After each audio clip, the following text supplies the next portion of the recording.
Let's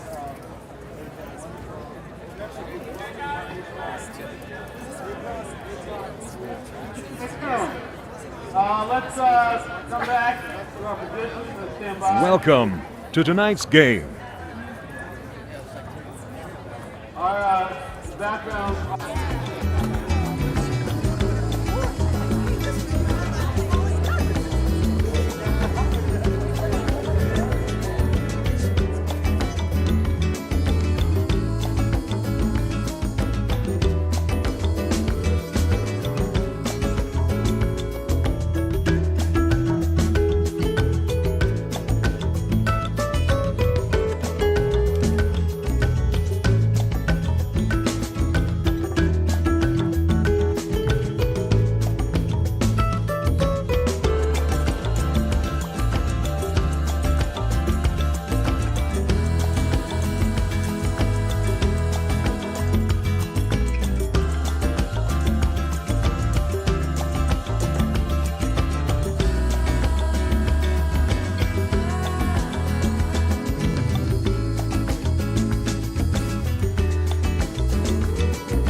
Boom! Merry Christmas, hello, good evening, welcome to tonight's show. I wish that to say, I don't know how long you've been listening, I wish that would say welcome to tonight's game, tonight's show. I can't find one that does that, but unless I record it myself. But I can't be bothered with all that. Big shout out to everyone who's in the house already. Called the chat. I've got a different chat here tonight with me. I'll tell you a funny story. I've left my laptop, my proper laptop charger at Drick Stuff. So I've had to set my other laptop up. So can you just let me know? Give me a thumbs up if the sound is all right. I think it should be. I can see the bars, but I just don't want it distorting. That's all. So let me know the chat's all right. In the meantime, loads of you on. Trevor, Alho, Rhubarb and Custard. Kelly, thanks for joining us, Kelly. Rossi, Christine, Carl, Neil, Windy. Hello, Windy.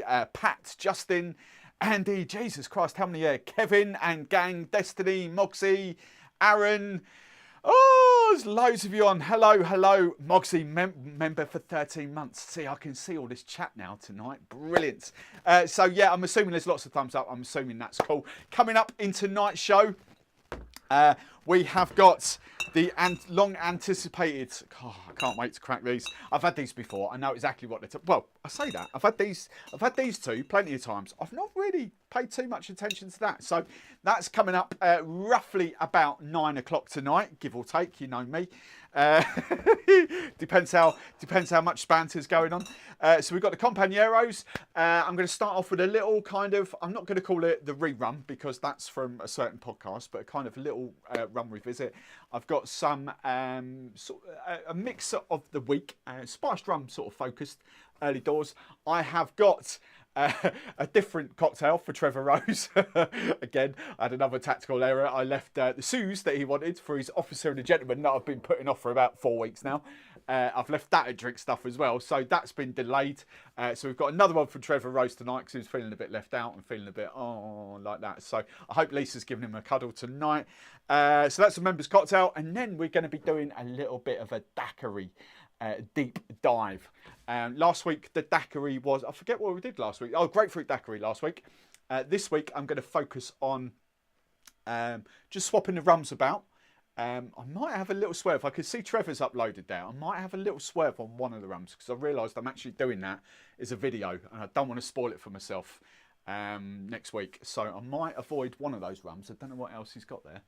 I can't see that other one. So we're going to be swapping the rums about in a daiquiri. So don't forget, if you've got any questions along the way, pop that one up. Question, hopefully I should see it on this. This chat is a bit different to the software I use. That's really easy to see the question. Hopefully this will. But I can see lots of colours. Hey Georgie, how are you? This one's really cool because it does show the members. So I can see all the members in a different colour, which is awesome. I've not had that before. So hey Ken, and we shall get in there. Same here. Oh, Anne's here. Is Anne here? I can't see Anne. People are talking to... Oh, there she is. Home bartender with Anne. Hello. And I think that is... Drink Stuff need to get their own stuff. What's all that? I don't know. it's my stuff to film. Except for the suits. Right.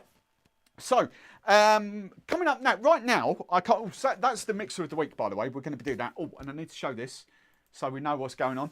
That is the new, even more newer than last week, the kind of schedule for tonight. So, Rum Revisit, I've called it. I can't call it the rerun because that'll be blatantly hijacking something off a podcast, which is an awesome little segment.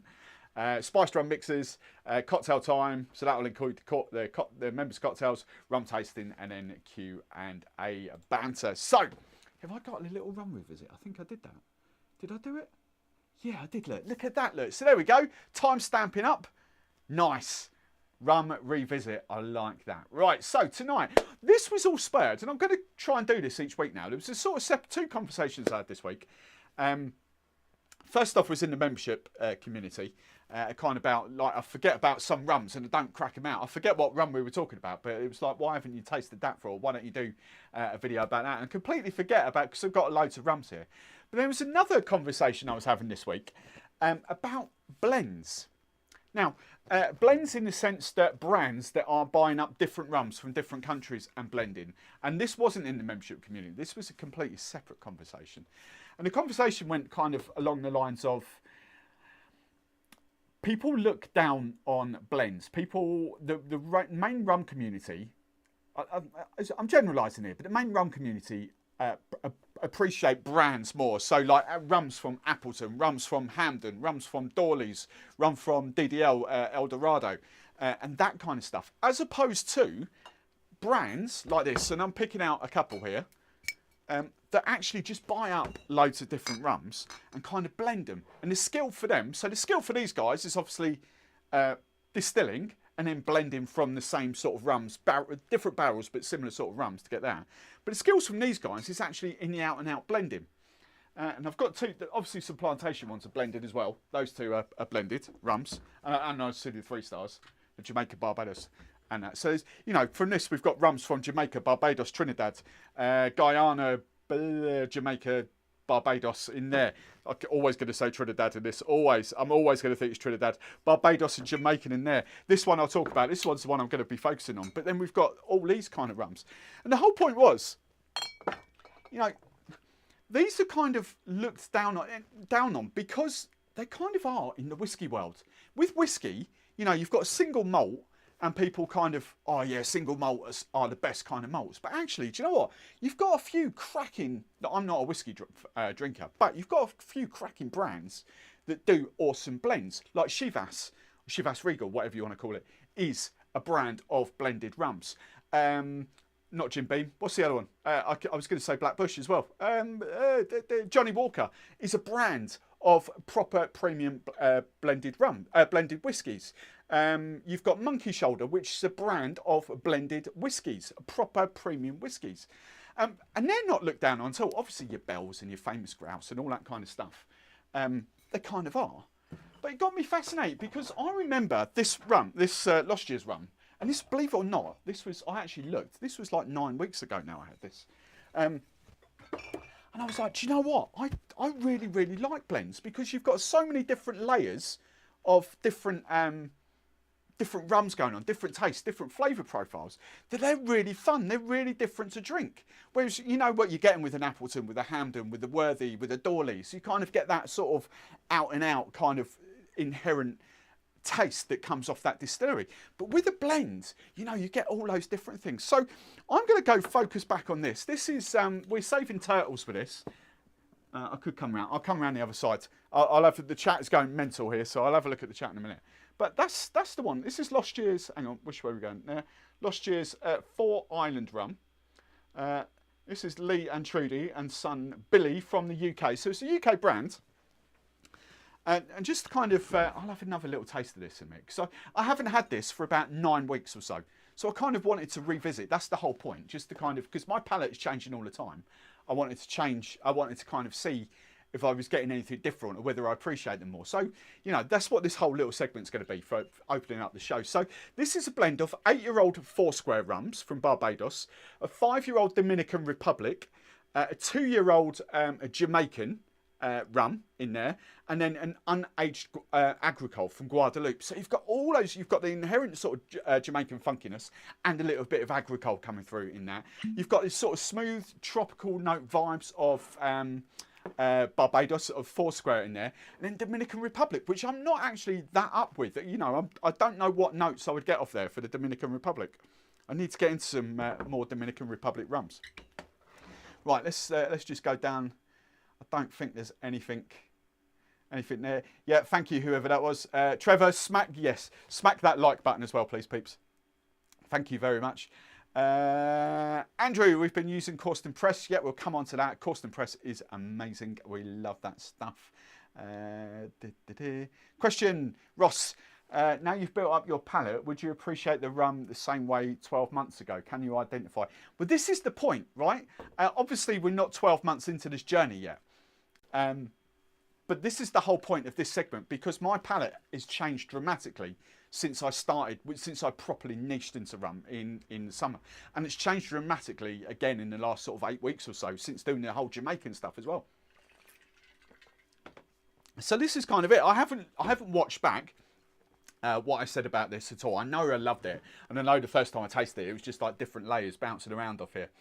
So just the smell, I mean, there's two massive things coming off here for me. There's the whole Jamaican vibes coming on the nose of that. And then I do get that sort of fruitiness coming off. And I only can pick that because I've done a bit of work recently with the Dawleys. So I can kind of get that whole sort of Foursquare vibes going on. But it's weird because there's sort of like layers of, little bits of chocolate going on, but quite a lot of fruit. Kind of a lot of sort of pineapple-y kind of banana sort of vibes going on.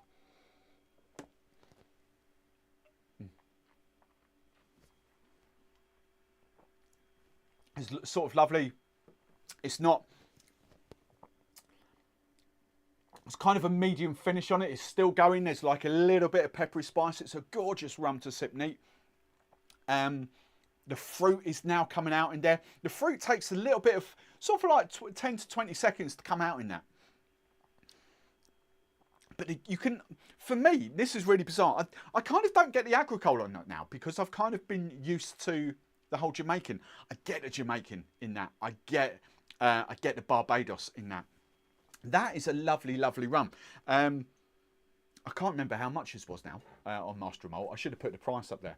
I was just trying to think of anything else to sort of tell you about this. So there's nothing added to this. There's no sugars. There's no colours added to this as well. Yeah, no colouring, no sugar. It's just they brought up the rums from the Caribbean and they've just brought it back and they've blended it to their specific recipe. And these are the guys, as I say, these are the guys that sort of rescue turtles and that.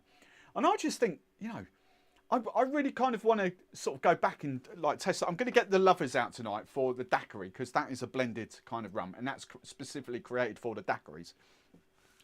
So I'm going to kind of get that out and just kind of see, have a little play. But this is what's fascinating me so much is like the more rums that I kind of go down, the more, I hate to say it, but the more I go off spiced rum. And I love spiced rum. I love the kind of, you know, the fruity, fun side of spiced rum. But the more I go down this, the more my palate is like, no, I don't want spiced rums anymore. And it's really bizarre. And I know there's a few guys in the membership community that are the same. Ross's, there we go, there's the questions there. Hey, Nick from York. Just logged in with after a lunchtime drink of snowflake with creme. Lunchtime? Nick from York? Is there a different time zone, sort of 3 hours north? Rhubarb and cod if you have a hangover. What? If you always have a hangover, you don't get a hangover. That's very true, actually. That's very true. So in the comments, right? In the comments, I want you to give me a thumbs up or a thumbs down if you've, I don't know how to ask this. What question should I ask? Thumbs up if you've got blended rums at home. And then perhaps elaborate what your favourite kind of blended rums that you've got. And I'm not talking one specific distillery, one specific brand. All right, Plantation is a different one because Plantation is a brand, but it has rums from different islands, different Caribbean islands. But I want to know how many people have got blended rums at home, like this one, with 4 different countries or 3 different countries or something like that. So I'd be quite interested to know this. Because it was just the way this conversation went. This person was just really looking down on blended rums because they just loved the out-and-out sort of single distillery rums. And I was quite fascinated by that. I was like, how can you look down on something that's got an 8-year-old Foursquare in there, a 5-year-old Dominican Republic, a 2-year-old Jamaican, an agricole, and nothing added? No sugar, no colouring, nothing. That is just a blend of those 4 rums. I was like, how can you look down on that? If you don't like it, you don't like it, fair enough. But you can't look down on it because the rums are superior quality. Right, what's going on? Anyone piping up there? No one's coming up. Hey, Trevor V, how are you? Saucy Jack as well. Long time no see, Trevor V. Trevor Rose, favourite blends involving Jamaican... Oh, yeah, Veritas. That's another one. Sorry, I completely forgot about that. Veritas, or Probitas for you guys. Sorry, completely forgot. This is Worthy Hampden. I forget what it is now. It's definitely Foursquare. It's Hampden, surely. Yeah, Hampden. Sorry, Jesus. It's Hampden and Foursquare, but Richard Seal has done that from Foursquare. Completely forgot about that blend as well. I don't think I've got any other blends. I'm pretty sure I haven't. Ignore all that shelf. This one I haven't cracked yet. This is a blend. This is Jamaica and Guyana from the boutique here. It's a signature blend, number 2. Yeah, it just fascinates me what people think about it. So we've got a few thumbs up here. All the Plantation blends are fantastic. OFTD, yeah, we said that. So Jamaica, Barbados, and Guyana, and you can sip that neat as well. That's what I love about it. So this, you know, this rum here, definitely a neat sipper. Definitely, I might try that in a daiquiri actually. To be fair, I might have a go in that in a daiquiri in a bit. But I was going to say sort of old-fashioned sort of style, just a tiny bit of sugar maybe in the bitters, but not too much. I wouldn't say it's a bitter rum at all. It's not sweet either, but the point being is I don't think you'd need much sugar added to it. Sorry, that's what I was trying to say. Maybe 5 ml of sugar in an old-fashioned with some bitters. Maybe, but, you know, not that. I certainly wouldn't go, for me personally now, I certainly wouldn't go 10, 15 mil in that. And has several plantations, can't complain about any of them. I can't think of that. The only other one is, that's the blend as well. Is that on camera? The Guatemala and Belize. All right, they are neighbouring countries, and I don't know too much about the distilleries out there, or especially Belize distilleries. But they're definitely 2 different distilleries. So that's a blend out of the signature range. I think that's what it's called. Bartender range, signature range. I think it's called the signature range. The Barbados one is from WIRD, West Indian Rum Distillery. The Zymaca is out and out Jamaican. The Fiji is out and out Fiji. Yeah, it just really fascinates me. Come on, let's go. Lots of blended. But hang on, Steph. Hang on. So this is the difference. So Stefan, this is the different kind of blended. So Santa Teresa will be a blend of Santa Teresa rums, won't it? Surely it won't be different islands, and that's what I'm getting at. I'm getting at rums that have got different countries, different islands, not rums that have been blended from the same distillery, because most brands will have done that. Let's be honest. I think the Dawleys is not just 5-year-old Dawleys. It's Dawleys that's got 5, maybe a bit of 8-year-old in it as well. I can't remember off the top of my head. But I'm not talking about single origins. So your Santa Teresa's, your Ronza Kappas, that's not what I'm talking about. They are single, all right, they might be Solera style, but they are just single distillery rums. What else? Anyone got in there? Question. Moxie, what happened to your ultimate daiquiri blend? I finished it. That's what I mean. I just went down that journey and I completely, I forgot. So I started off doing that and then kind of went off in a different direction. I went down Jamaican and I went kind of different there. And I completely forgot. And I was really, that's what all started this whole, these couple of rums. I haven't even opened that yet. It's a new bottle. Got to open that. So yeah, I've got the recipe in my notepad somewhere. I'll dig that out, what I did. But that was, what was that? That must have been about 8, 9, 10 weeks ago now as well. Sipping all rum neat. Neil, sipping all my rums neat at the moment, just trying to learn what's what. Kate, hey Kate, how are you? Kate, we're just talking about blended rums. Kate's got a huge collection. Kate, what blended rums have you got at home? Not single origin distilleries, so blends from different distilleries in different countries. I'm not sure. I did have a zoom in on one of your photos, but I couldn't really see too many blends.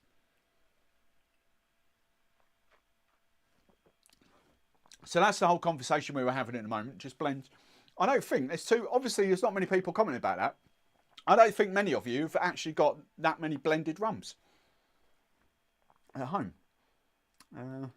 Chris, really pleased with your comparison videos lately, especially the rum ones, but the lime one was the daiquiri one, great for ideas, awesome.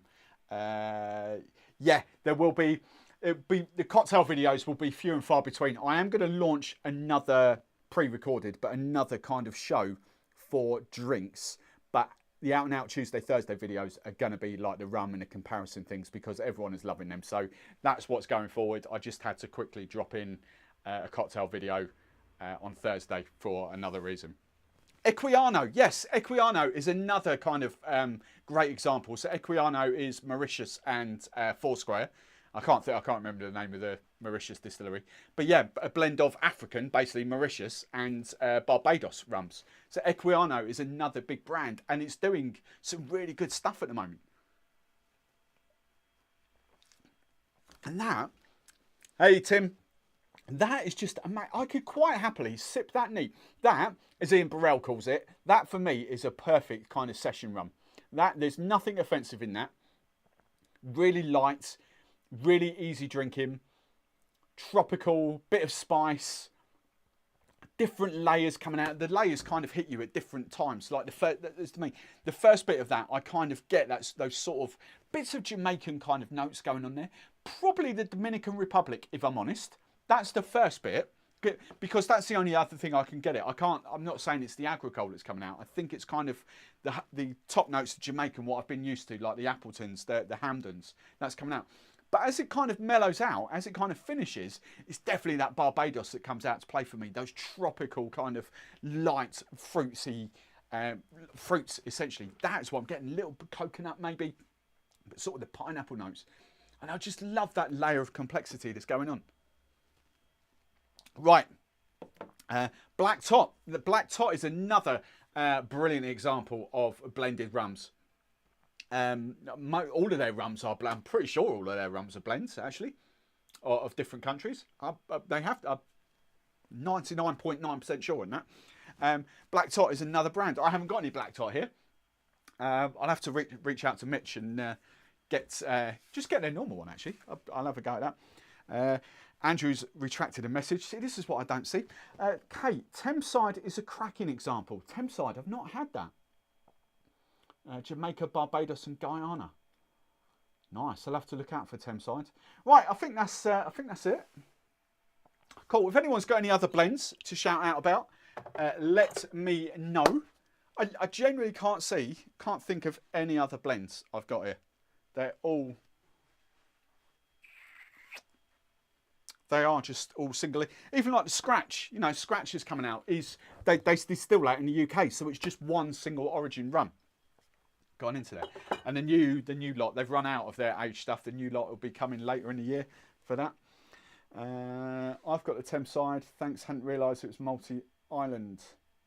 Cool, I've not heard of, I can't think of Thames side. That's like completely off my radar, that one. Thames side. Right, so that's this week's revisit. I think I might have a revisit of the Flor de Caña 12 maybe next week. Or the Angostura 19, something like that. I don't know. Right then.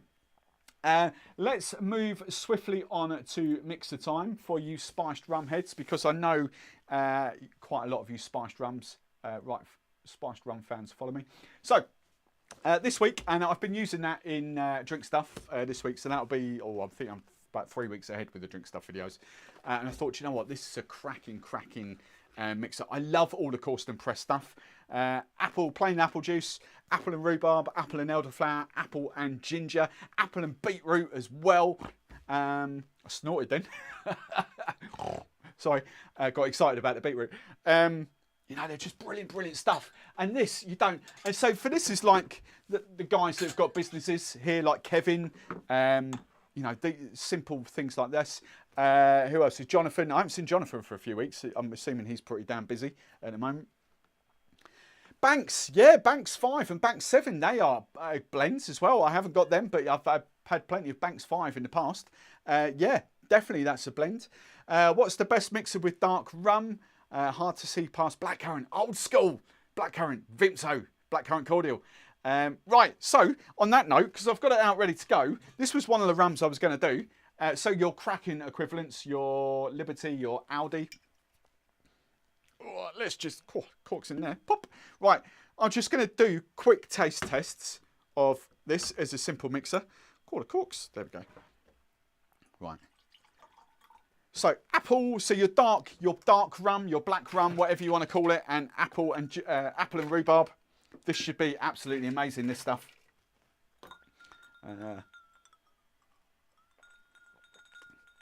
Yeah, that's really, see, that's the thing, right? I say I'm losing my sort of sweet tooth a little bit. I still really do enjoy those. I can't get away. I'm talking about neat. So when it comes to sipping rums neat, I kind of don't want spiced rums anymore. But I do still enjoy spiced rums as neat sipping drinks. That is really amazing. The sort of the apple, the rhubarb. What kind of syrups? 3 ingredients. Just off that, straight away, I'm thinking maybe a bit of touch of honey syrup if you kind of wanted to add a flavour to it. What else have we got up here? I did bring some. I'll tell you what I have brought home. These are for future sort of stuff. I brought the dandelion and burdock. I brought the custard, and I brought the cola syrup back here because there's loads of cola at drink stuff.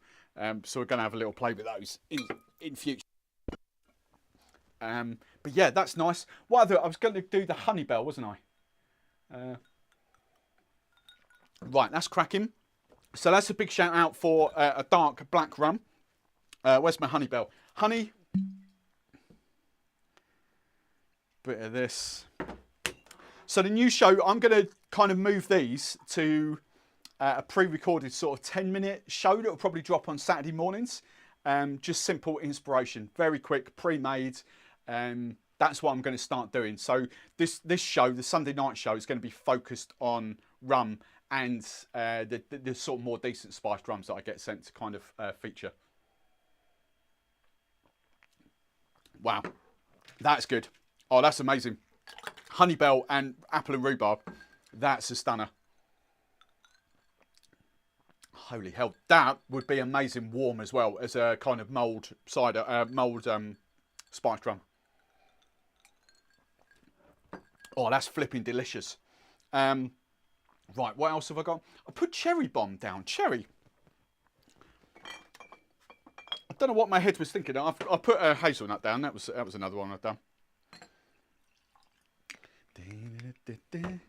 Ginger beers. Hey Jordan, Wardle Northeast. Yes, I've got the Coke signature mixers. They're going to come out at another point. I've got all 3 the sort of newer ones up there. So that's definitely going to come out to play. So the hazelnut, So Belgrave's hazelnut. Well, the smell is amazing. Oh, again, that's really good. Oh, wow, the chocolatey kind of Nutella vibes going with that apple and rhubarb. Let's put those in front so you can see what's going on. Is that the right way around? Yeah, there we go. Then you put the labels on straight. There we go. Right, that's that. What else are we going to do? We are going to do the cherry bomb. That's what I was going to do. Cherry, cherry, cherry. What's your favourites? Anyone piping up here? Anyone? Or if you all sort of disappeared because you love your rum too much, you're not too interested in this bit. So cherry and apple and rhubarb. What do we think to this?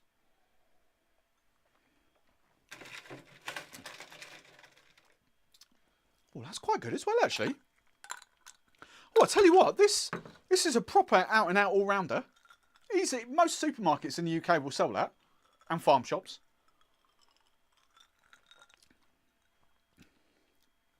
Do you know what? All of those are massively different. One mixer. Oh, I don't know what my favourite is of this. Have I got any? What else did I put? One-eyed rebel ginger. That's what I was going to do. One-eyed rebel ginger. Pop. And that.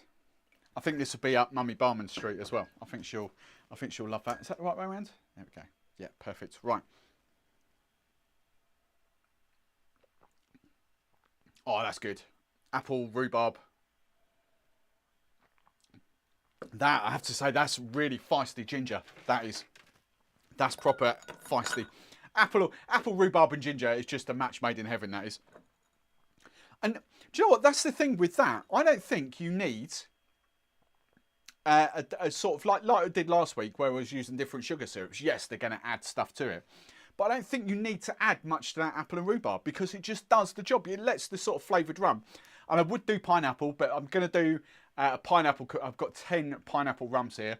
11 if you include plantation. 12 if you include 2 drifters.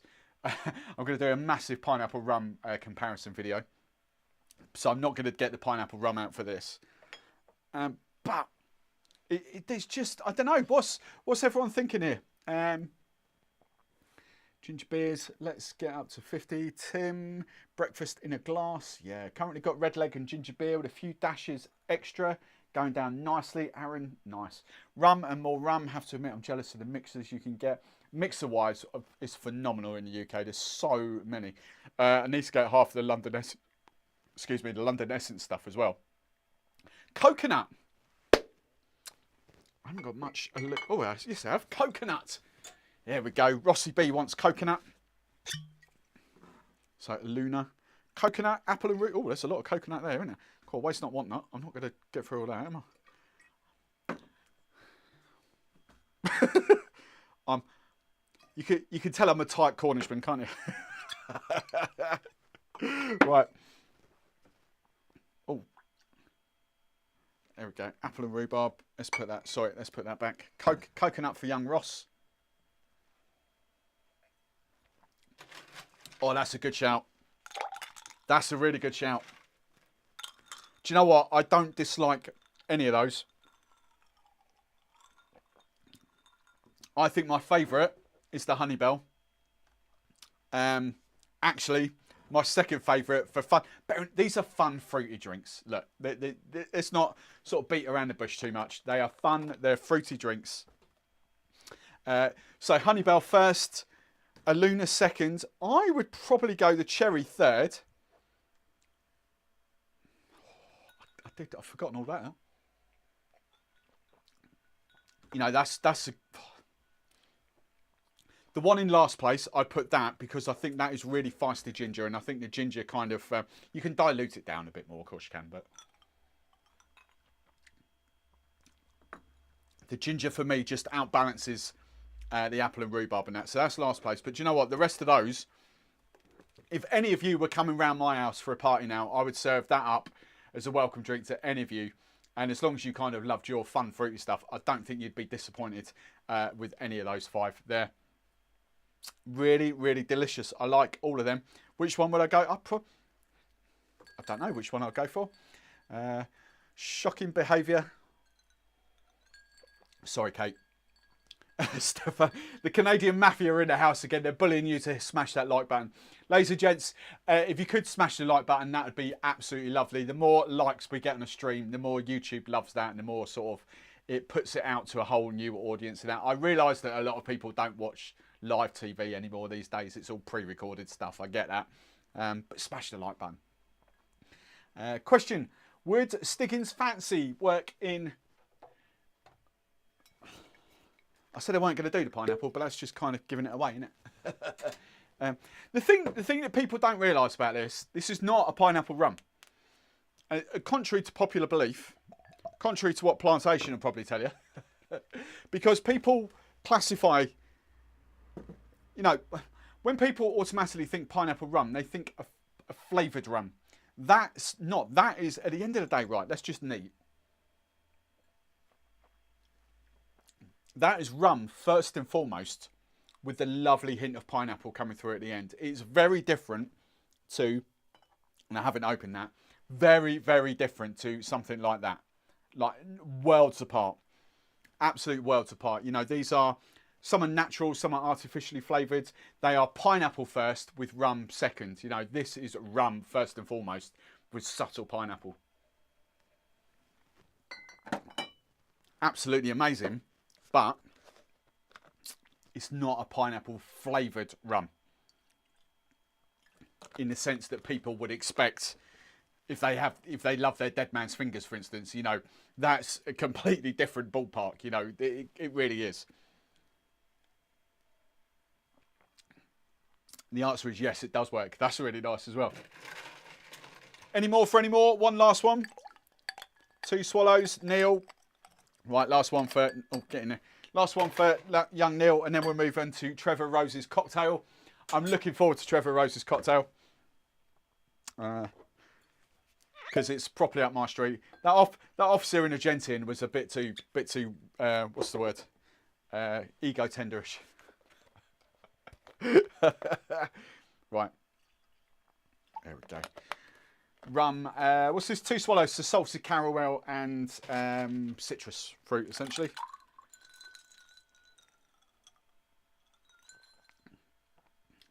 Yeah, that's nice as well. Not my favourite. It works. Not my favourite. It's the salted caramel. Salted caramel was a bit too much for the apple and rhubarb. Very drinkable, but not as harmonious as any of those. So yeah, I kind of enjoyed that. That was really cool. Let's put all these back so I can remember where they go. That goes there, that goes there, Plantation goes up there. So there's some inspiration for you for your old rhubarb and apple and rhubarb juice. That can go down there. I will try and keep those in that order. If Mummy Barman's coming in at some point, she can have a little taste test of that. Boom, boom, boom. I won't remember what order they are. Right, there we go. Right, lovely, jubbly. Boom, right. So, cocktail time. Where's my cocktail thingy? Members cocktail. There we go. Members cocktail. Boom. Right. So tonight's cocktail. I can clank while I'm putting that away. Tonight's cocktail comes courtesy of young Trevor Rose.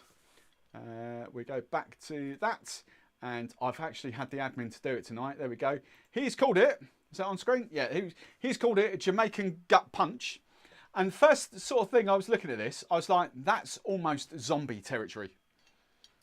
I think this is as close to a zombie as you're ever going to get. Oh, the gas now. Because so zombies are kind of like a loose term for a very strong drink. Yes, there is. Who invented it? Don the Beach invented it. There is his specific recipe.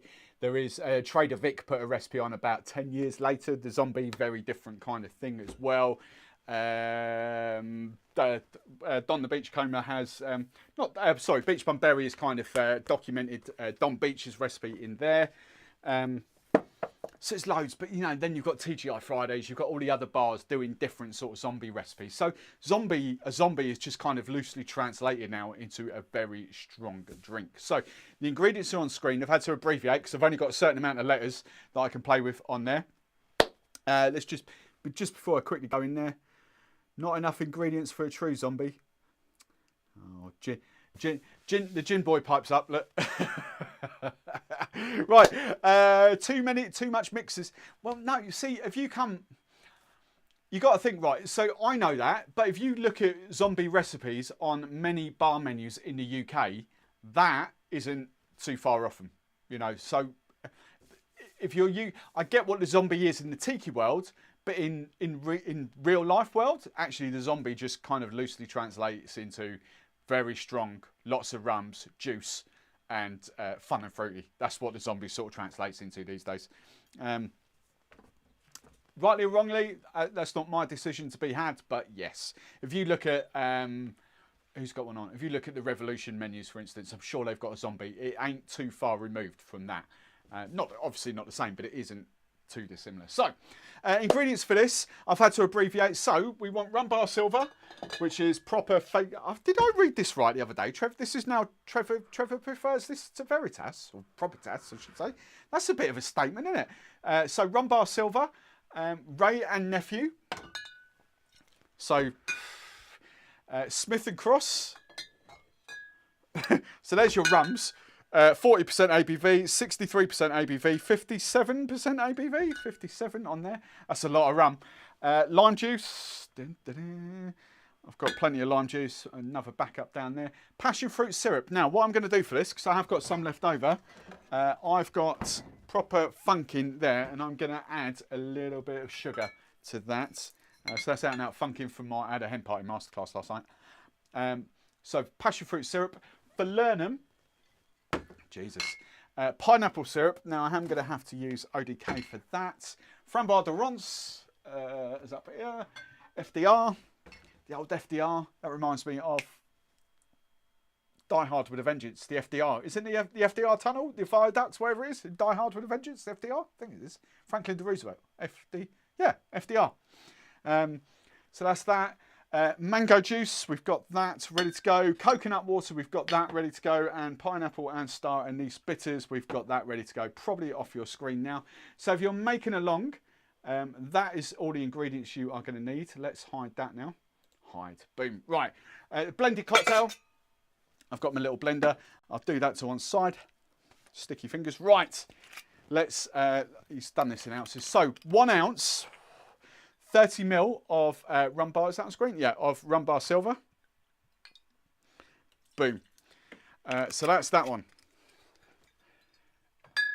Mummy Barman's going to be very merry after this. Right, 30 ml of Ray and Nephew.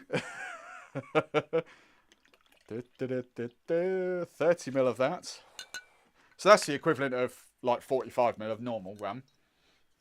What's going on here? That's better. That's better. That's better. That was in a different order, wasn't it? There we go. That's better. 30 ml of that. 30 ml of Smith and Cross. There we go. Right. 1 ounce of lime juice.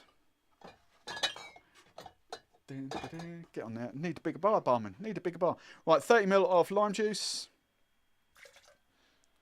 I thought I was using my little one then for a second. No. I thought I was, I don't know anyway. 30 ml of lime juice. Right, 22.5 ml of passion fruit puree. So I'm going to do, what am I going to do? I'm going to do 15 ml of funkin. And then I'm going to do 7.5 ml of syrup. So kind of, sort of loosely,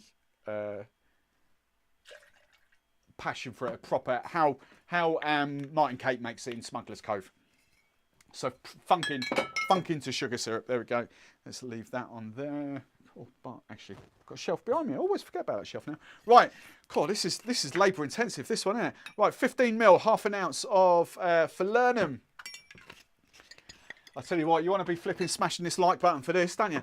Half an ounce, 15 ml of pineapple syrup. Your Monins, your William Foxes will work just as well as that. 15 ml of Flambeau de Rance FDR. So there we go. That takes that up to 30. Dun, dun, dun. Nice. Right.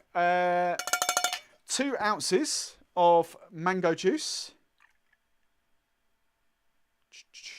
Nice. And then 2 ounces of coconut water. Coconut water? Yeah. Yeah, cut and paste. Right, coconut. I just didn't know whether you meant coconut milk there for a second, but I cut and paste. Right. And 2 dashes of pineapple and star anise bitters. I'm going for nice jugs. Thanks, Kate. There we go. If you're not seen my cat, I've got loads of them. Anyone who think I'm Cornish? Anyone who think I'm sponsored by Cornish Blue?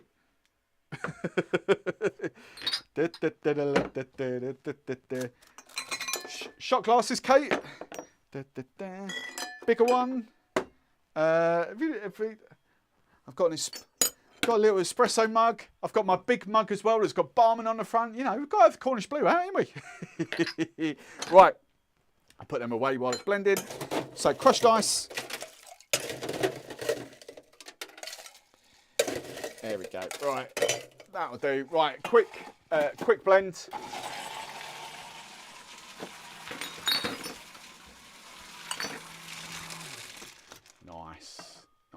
Nice. Then I'm going to use a see-through glass so you can see what it looks like. There we go. Right. Boom. Right. Done. I don't know where my coconut water went. It's that one there. Right. It's the dirty one. Right. There we go. Woo. Cool. Jesus, that's a pint. That's over. I think that's a 22-ounce glass. That is. Right, let's go back. No 151 float. Oh, Trevor's failed, didn't he? Trevor, what were you thinking? No 151 float. I mean, what sort of recipe is this? Needs more rum for a zombie. I was excited creating this. Kingston 62. Oh, hang on. What was the Kingston 62? Oh, hang on. I do prefer over Propertas full on Jamaican. Kingston 62 Propertas if you have it. I'm assuming that's replying to someone. You have 2 in the mail from Nova Scotia. I think that's it. Did you get yourself a proper drinks mixer yet? Is that aimed at me, Trevor V? Trevor V's been absent for like 2 months, 3 months. Where you been? Yes, look at the tin. Look, it's proper one. Right, let's put that back on there. So there we go. You know me, I can't be asked to garnish, but.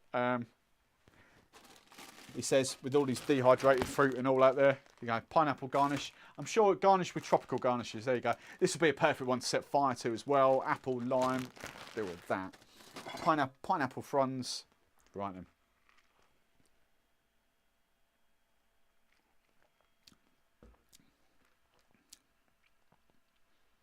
That needs more booze. It just flashed up, Kevin. It just flashed up. Calm down. Oh, there we go. How much would that cost in a bar? I don't know, actually. I reckon if you went to London, 14, 15 quid, maybe. They're not expensive rums. You know, this Wray Nephew is like 25. Well, bars will be getting Wray Nephew at about 22. Rum Bar Silver, 16 quid. Not that expensive. Smith and Cross, all right, is not majorly imported to UK. It's in the UK, so that's slightly more expensive. You know, all right, strength-wise, it's a bit stronger, but I don't think you'd be paying much more than sort of 14, 15 quid. That is actually really delicious. I flipping love that. That's proper fun, fruity. The one thing that I was going to be harsh in. I think it needs, for me, I think it actually needs, like the tiki bitters in there. I think it needs a bit of, or could, doesn't need, sorry Trevor, sorry, calm down. It doesn't need, but a nice addition might have been some kind of nutmeggy, or a nutmeg garnish maybe. That might have been fun. like tiki sort of nutmeg garnish. That is proper lovely. Mummy Barman's going to absolutely love that. Mummy B, if you're coming in, if you want to taste, come in. Right, how much? William, what would be reasonable sub for the franchise?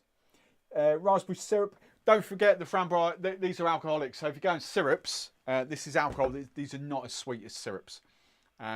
So if you are going syrup, oh, I was going to say add a bit of vodka. If you are going syrup, add a bit of rum, okay, to it. So for this, what did we say? Here you go, Trevor. Royalty has arrived. If you are going syrup, and what was this? This was 15 ml. What I would do is 5 ml of syrup, 7.5 ml of syrup. I can't, on my peripherals, I could just see her eyes lit up like a flipping Christmas tree there.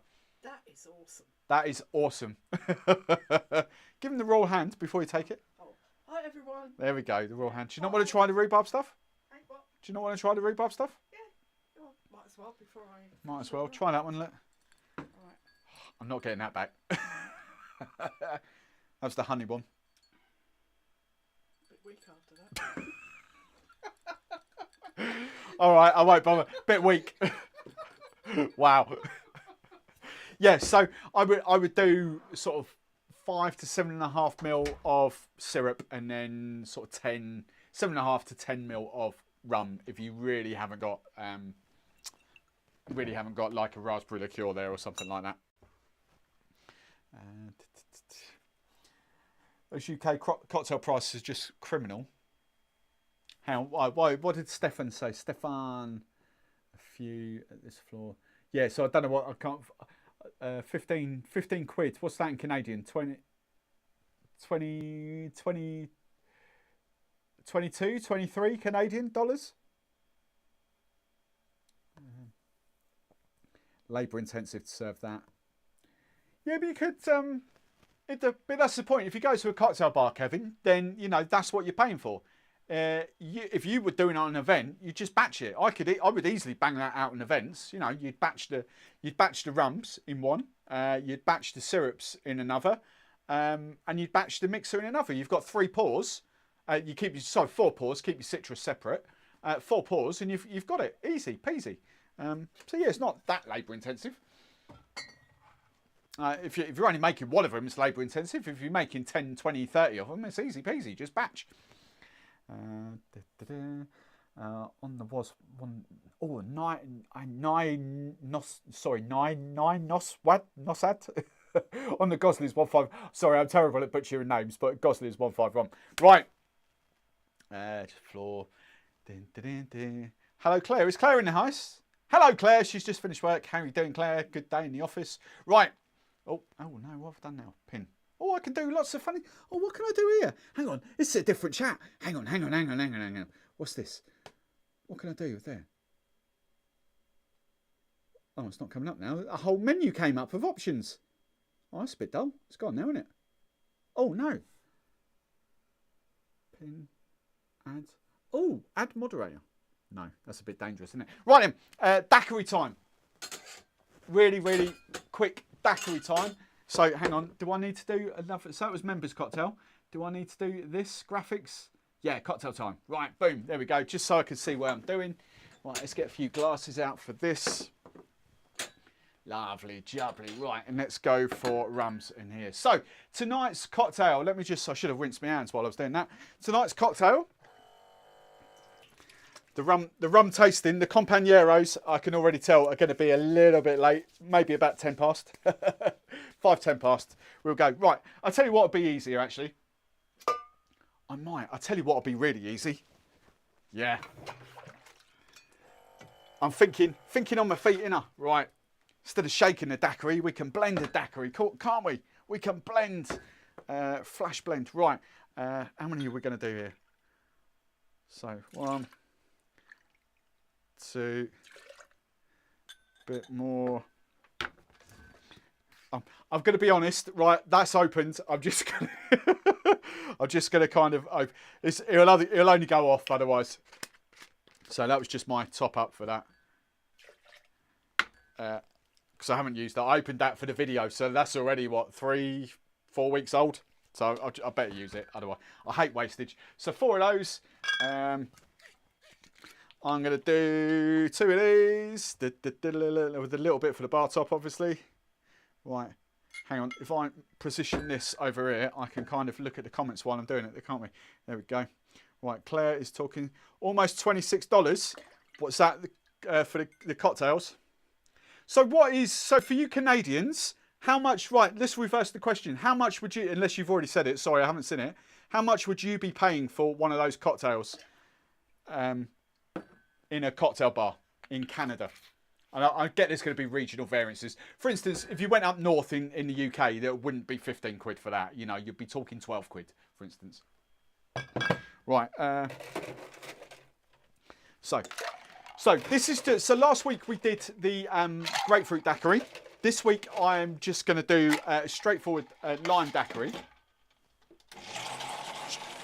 A straightforward normal daiquiri, essentially.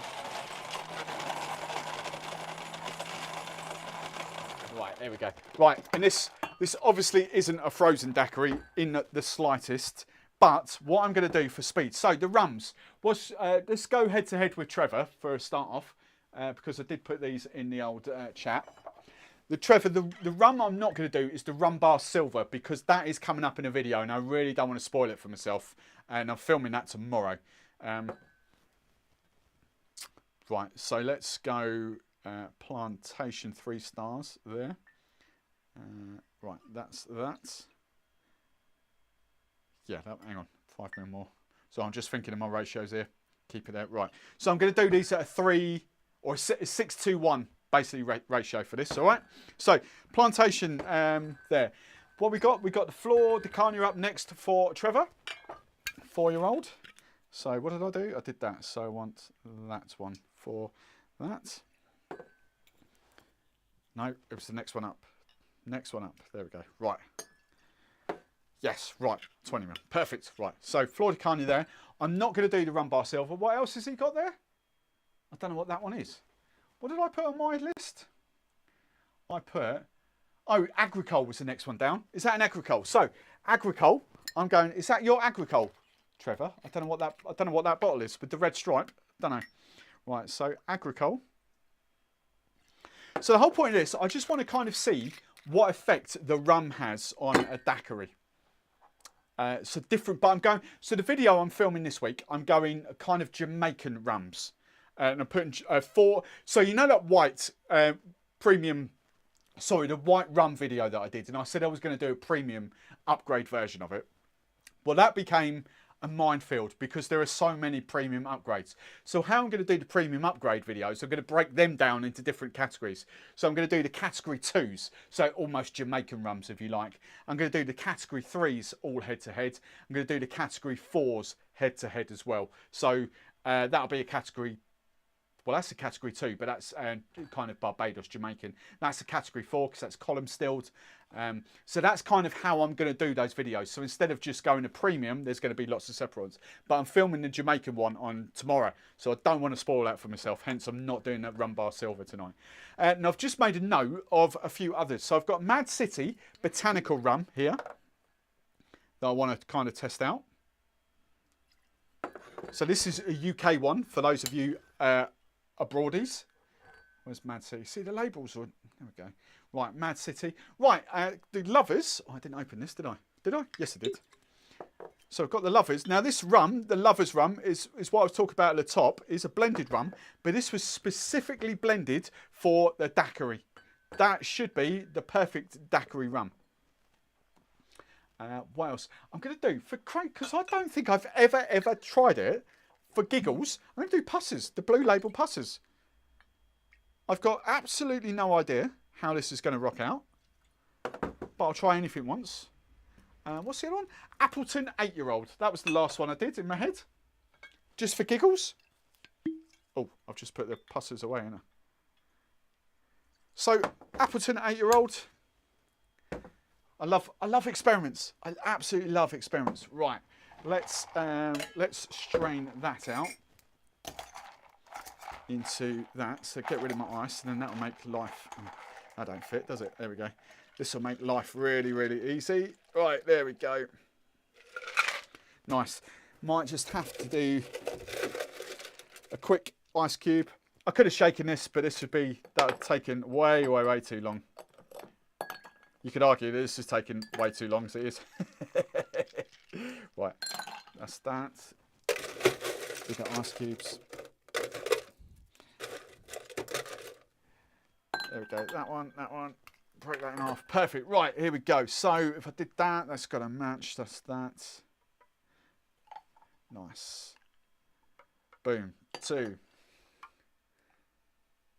3. Oh, look at this. This is how you batch daiquiris, different levels. Boom. So, as I said, I keep saying 3 1/2. 6 2 1, essentially. I don't know why I say 3 1/2. 6 2 1 would be the best way to describe these. 6 parts rum, 2 parts lime juice, 1 part sugar syrup. So, bearing in mind that you would probably do Demerara sugar for those two. I don't know. I don't know how you'd kind of do that. Right, there's plenty of lime juice there, actually, for a bit more. So first up, plantation. I want to see what Trevor's put. Trevor, what was your... hang on. Right, he's already commented. The difference between the plantation and the FDC is wild. Plantation 3-star is so fruity and finishes super smooth. Flor de Carne, very light, crisp. But actually, I can feel the slight burn as it finishes. Point to note, Trevor will have the 40% Flor de Carne 4-year-old. Here is the 37.5%. You can get the 40% here. I don't know why they sell both in the UK, but that's the 37.5%. Right. Smell-wise, fruit forward. It's that pineapple notes of coming off that plantation, even though it's it's just fun. The difference being that's kind of you just kind of I want to dive in and drink that. That is a stunning. Oh my god, that is a stunning daiquiri. I love that.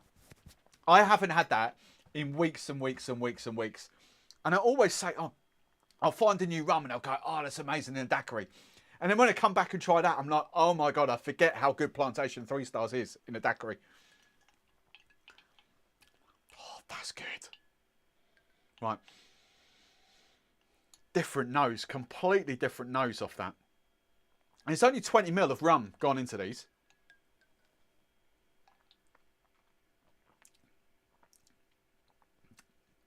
He's right, insanely different. I kind of get lemon sherbet off that. That's really funny.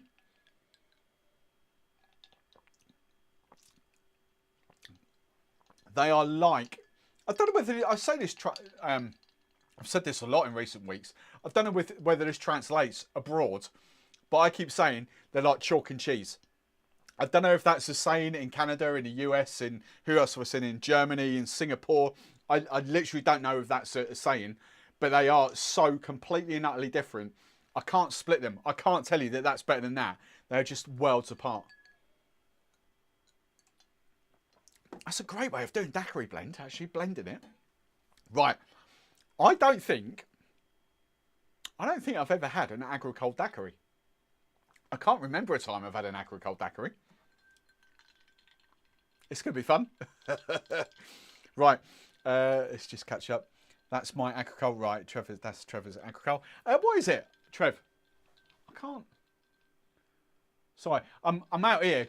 Right, just to clarify this, my camera's right in front of the Discord channel I've got there. I could put the Discord over here, actually, to be fair. Why have I put the Discord there? Oh, that's why. Hang on. Let me just kind of narrow that. That's right. Let's narrow that. Right, I can see what's going on now. Right. Oh, I still can't see what the flipping. No, I've absolutely no idea what that agricole is. Right. Oh, no, don't want to sign out of that. No, that's fine. Right. So, here we go. I've been putting this off. Agricole daiquiri. Wow, the smell. Oh, that's insane. Just fresh cut grass, funk, hogo, whatever you want to call it. It's just... If you've not had agricole, it's just that kind of smell. There's no mistaking that.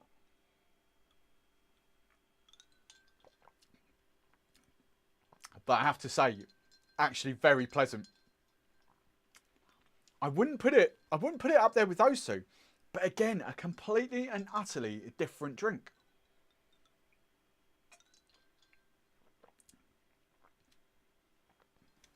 Oh, I never heard of that. Karakura? Karukera. Karakura. I've not heard of that. Don't know where that's from. I actually really, really like... The one thing with agricole to the newbies, the agricole just kind of... It's that smell. If you can get past the smell, the taste is amazing. It's just that smell. That's all it is. And I have to say, it took me years and years to get past that smell. Right. Water in Majorca. After drinking so much Jamaican, the agricole is way easier to drink now. Yeah, completely agree. Completely agree. That, just seeing agricole is an even more funk heavy, fresh cut grass heavy, not in a pleasant way, kind of Jamaican rum essentially. Yeah, Damiso 50. I've only got a little bottle of Damiso 50. Damiso. Where's my Damiso? Yeah, that's Damiso. I've got a tiny little bit left. Tiny little bit from that. But I should have actually used that. There's plenty in there. Did that? Oh, that's different.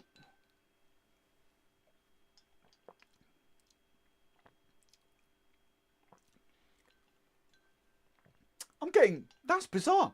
I'm getting kiwi and like gooseberries off that. That's the Mad City. That's the UK one. So that's distilled by Foxhole Spirits, the gin people, Foxhole Gin. It's a botanical rum. So in the sense that I've talked about this in previous shows, but in the sense, so it's distilled with sugarcane as a base, or sugarcane spirit as kind of the base formula, as they would distill a gin. But then there's kind of the other kind of distillates, the other botanicals that are in the actual still. So you get that final thing. So it's a very different type of rum to what these are. Very, very different. That's really interesting. Like gooseberry and kiwi. That's what's coming off that. I don't dislike any of those. I absolutely love, and I'd struggle to put them in an order. I really would. That's the thing with daiquiris. Do you know what? 10, 12 years ago, I did like a daiquiri, but it was far from like the world's best cocktail for me. Now, I genuinely don't think there's a better cocktail in the world than a daiquiri. It's just so simple. Rum, lime, sugar. It just once you get that ratio for yourself, and I reckon like in 3 or 4 months' time, I'm going to be drinking 8-2-1 daiquiris. I very quickly went from 4-2-1s to 6-2-1s. And I don't think it's going to be long before I really want sort of 8-2-1. So 8 parts rum, 2 parts lime, 1 part sugar. Right, Mr. Daiquiri himself. What's Mr. Daiquiri done?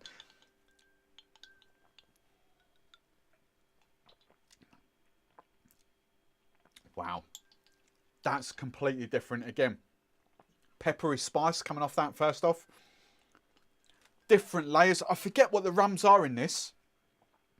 And does it say in the bottle? I completely forget. I should have. I can find out for you. I can find out if I go back through one now. Yeah, here we go. Barbados, Dominican Republic, Guatemala, Nicaragua, and Panama. That's the blend of rums in that. It's not as. I think right at this precise moment. I think my favourite rum for a daiquiri is Ron Cube. Wherever it is, Casablanca. That is so easy going. That is insane. And there's no point doing it because I only did it the other day. I know exactly what it tastes like. That for me, as a simple out and out daiquiri, is insane. That's really good. There's not different layers to it. There's no complexity to it. It's just a stunning white rum daiquiri. That is just kind of, there's all shades of different layers going on with that.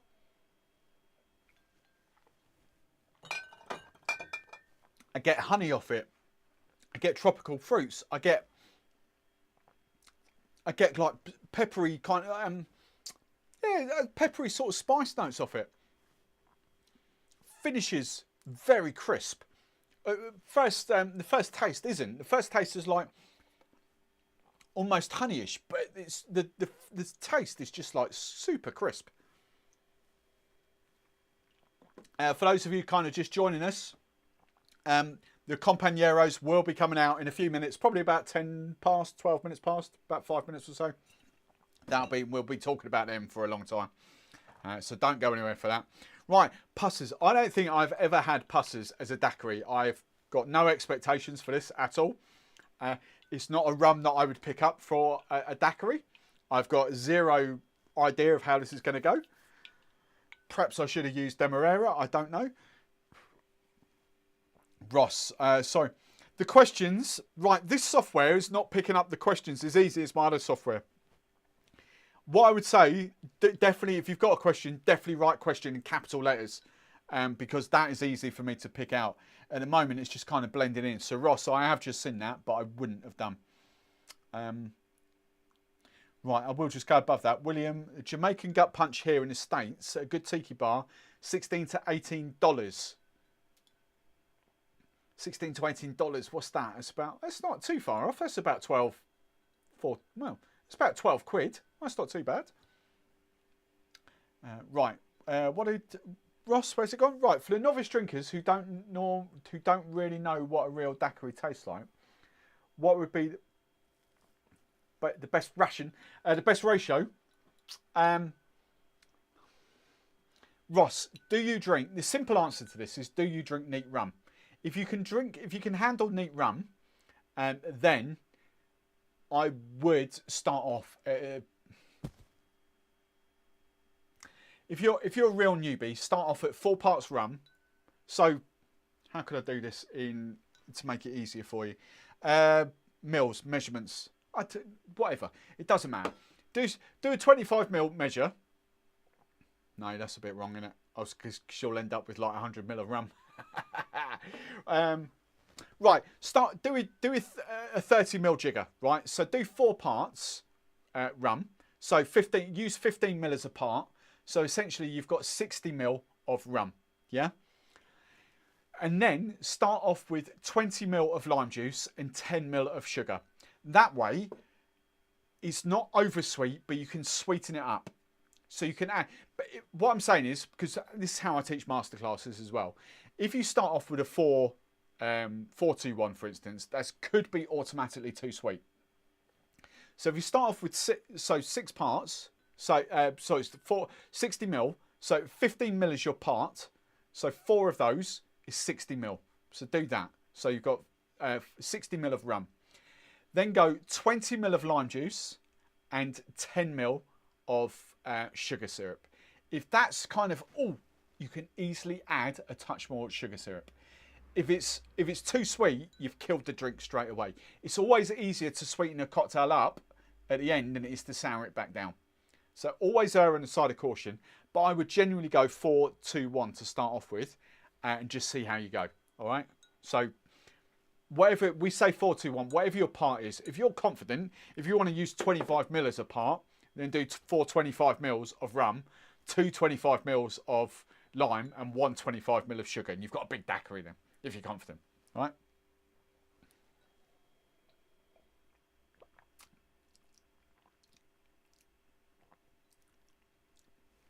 That's actually quite interesting. I'm going to say the Companero's at 9:15. It's 9:10 now. Companero's at 9:15. All right. 10 minutes for the rum reviews. 5 minutes. Sorry, 5 minutes. 10 past now.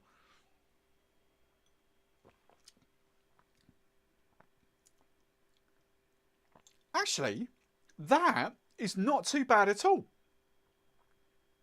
Do I think it's in that class? No. But do you remember the video I did a couple of weeks ago? The sort of the dark rum, the black rums, the Goslings versus Myers, and the Plantation OD come out to play. That's not a million miles away from that. The Plantation OD really surprised me when it came to those kind of drinks. That's not a million miles away from that. That's actually quite tasty. I reckon with Demerara sugar in that instead of normal sugar, I reckon that's a banger. It's not. There's no complexity to it, unlike that. But you've got those kind of richer, kind of like, I mean, it's not aged that much, but kind of like an Eldorado 5-year-old kind of vibes, as opposed to like an Eldorado 3-year-old kind of vibes. Honey caramel notes to it. A little bit sweeter because of the rum's a little bit sweeter. But that's actually really nice. I kind of like that. Right, and I don't think I've ever had an Appleton 8-year-old daiquiri either. Let's cleanse the palate. Stephen Beach, love a Mad City Dak. Yeah, that's really good. Do you get that sort of kiwi kind of gooseberry notes off that? Oh, what am I doing? No, I'm not tasting that. Let me taste this first. Nuclear. Oh, hang on. Wait. Hang on. Kate. All right. Amuse me, Kate. What's a nuclear daiquiri? Come on, amuse me. I've got a fair idea what you're talking about, but go on, amuse me. Kenwood, I agree. Well, I don't know what you're agreeing with, but thank you. I've said quite a lot in the last few minutes. Right. Cheers, Steve. Yeah, not for me. It's more friends and events to have. Ross, get cracked on. Get cracking on with the daiquiris. Oh, honestly, Windy, if Windy's still here, Windy was like a daiquiri novice, and now Windy loves daiquiris. Oh, hello. Oh, that's completely different again.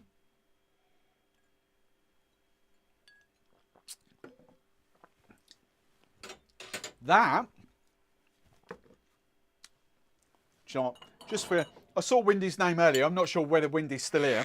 But if Windy is still here, Windy, I'm going to do your 5+5 just for giggles. just for giggles, Windy. This is especially for you. Especially for you.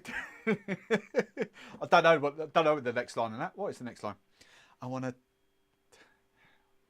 know. I don't know what the next line is. Right. Especially. No, I don't know. It's gone. Oh, it's been years, isn't it? Neighbours getting cancelled. That's a bit of a shocker, isn't it? Right. 5+5 daiquiri. God, look at the colour of that. I really. Do you know what? None of those I would turn away. They are all completely different. I would perhaps play with the ratios slightly for some of them. Perhaps maybe swap in Demerara sugar for others. I think that passes with Demerara would be ace. I'm getting ready for the Companeros. This is Windy. Windy's here. Moody Dax. Yeah, Windy. Right, I've never had a 5+5 daiquiri. It might be a bit sweet because I've used that same formula. And 5+5 is there. I'm running over 50. That was 15. It's quarter past.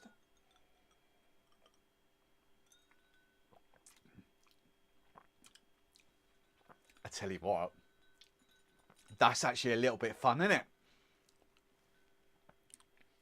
I would up the rum and that, because the daiquiri mix is a bit too sweet for that. It's add a little bit more rum.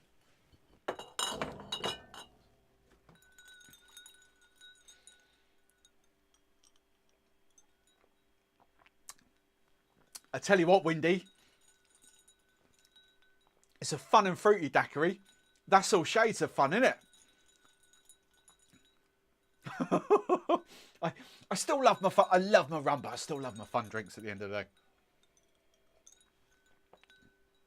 Right, yeah, Stefan's just put the Moody daiquiri, the nuclear daiquiri in there. So, basically Rain Nephew, green chartreuse for Lernham, and lime juice. Green chartreuse, you could just pour it down the sink. It's freaking horrible. I was gonna swear then. I thought I don't swear on TV. Trevor, if you're gonna do it, I would go 8-2-1 to start off with. If you're gonna do it, but it's fun, I tell you.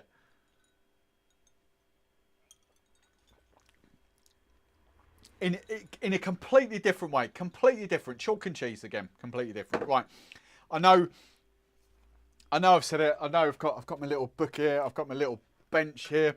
Let's clear the decks. Let's get on to the old Companero tastings. Everyone here is ready and waiting for these rums, these Companeros. Let's put this on there. Honestly, the daiquiri is just a phenomenal cocktail. There we go, rum review time. While I'm doing that, I absolutely love those daiquiris. Not a bad one. And the thing with a daiquiri, you can always kind of play around with your sugars, play around with your... so you could use Demerara sugar instead of that. I'm just clearing the decks. I'm leaving that on screen. That'll do. You've not seen my face now for a while. There we go. My face is back. Right. Let's get that cleaned down. Get that cleaned down. It's all sticky, innit? Oh, I love a daiquiri. Love a daiquiri. So next week, what I'm going to do with the cocktail next week is exactly what I've just been talking about. I'm going to probably pick one rum. A catch-all rum. I don't know which rum. If you've got any suggestions, bang it in the comments below and there. But I'm going to play about with the sugar syrup. So I've got the muscovado here. I've got agave, vanilla, honey. Oh, sorry. No, next week is actually... Sorry. Stop that. Next week, is the sugar syrup difference. So I'm going to do a homemade 1-to-1, a homemade 2-to-1. I'm going to do a bought sugar syrup, a bought gum, and a bought cane sugar. So 5 different sugar syrups, just to see the difference with what the sugar syrup makes to a daiquiri. So I've done the rum this week. Next week is that, and then the week after is flavoured. There. Right. 10 plus 5. I ain't got a 10 plus 5. Right, Moody Dax. There we go. 5 plus 5. Never thought of that. In the day, converting windy. 10 plus 5 and no sugar. Carl, trying to get the wife to like Dax. She likes too much player. No gin, no green chartreuse. Well, sir, we may have words. Everyone is different. No, to be fair, I don't mind the green chartreuse. STB 10 years ago, no. STB these days, it's actually not too bad. Right, 19 minutes later than scheduled. Sorry, but I like to keep people hanging on, don't we? We like to. This show always finishes at 10 o'clock. 11 o'clock comes, we're still live. So this week, full disclosure, my lads, I call them my lads. I don't know why I call them my lads. They are great lads. Jazz, Chet, Indy. I'm not sure if that's politically correct, the right order for that. I don't know which way. I just go with that. Jazz, Chet, and Indy. Skylark Spirits. I think they are doing phenomenal things in the UK. They are kind of a newish UK importer, if you like, distributor, agency. They've got some phenomenal brands. The guys are absolutely lovely. For those of you that were with me at Imbibe, so Claire, Ross, Kevin, who else is on that was with me at the Claire? Did I say Claire? I'm sure I said Claire. They were the guys I kind of introduced you to, the Larry guys. Well, Chet's not so Larry, but Jazz and Indy definitely Larry. They look after this. They look after Black Tears. They look after Damiso. Do you remember the fruit Damisos that I did probably 18 months ago, 2 years ago?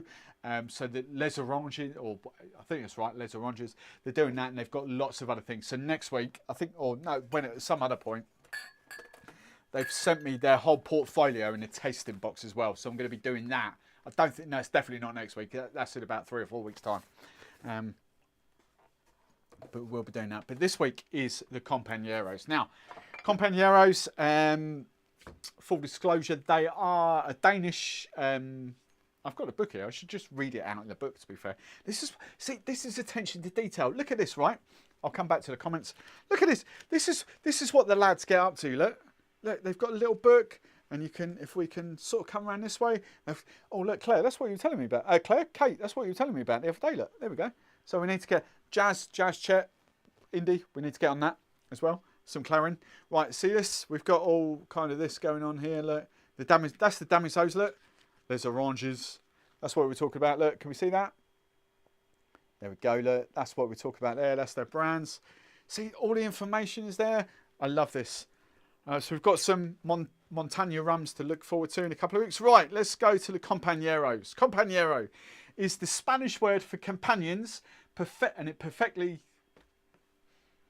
It's a Spanish word for companions, and perfectly is how you say that word, and perfectly describes these products when their taste and complexity and finish are the ultimate key words. Right, okay, so first off, the first one in the book is the brown one. Companero Gran Reserva. I always automatically go for those two because they're the fun ones. I have only really tasted this once, I do believe. So we shall go for it. I don't think I even had this at Imbibe. I really don't. Hello, Clax Cocktails. How are you? Like the Companero, but £50, not sure I will replace. Yeah, I've got a disclaimer coming out with it. I've got some constructive feedback for the guys for this one. Where do we go to? 19, Companero, Love and Nuclear, 25 past 11 last week. I thought I said low quality show then for a minute.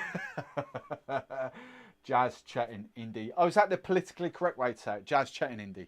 Indie, you've been relegated to last by Kate. Indie, I personally would have put you first. Kate, no, she's put you third. Indie, Jazz, jump. I love them all. They're absolute legends. They are really, really great fun, and they're doing some awesome stuff in the rum world.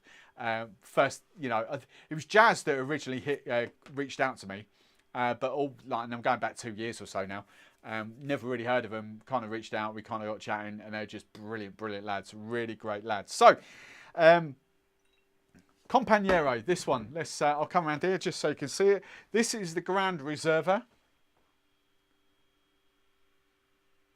Is my camera going a bit dark? Is it not focusing tonight? What's going on with that? There we go.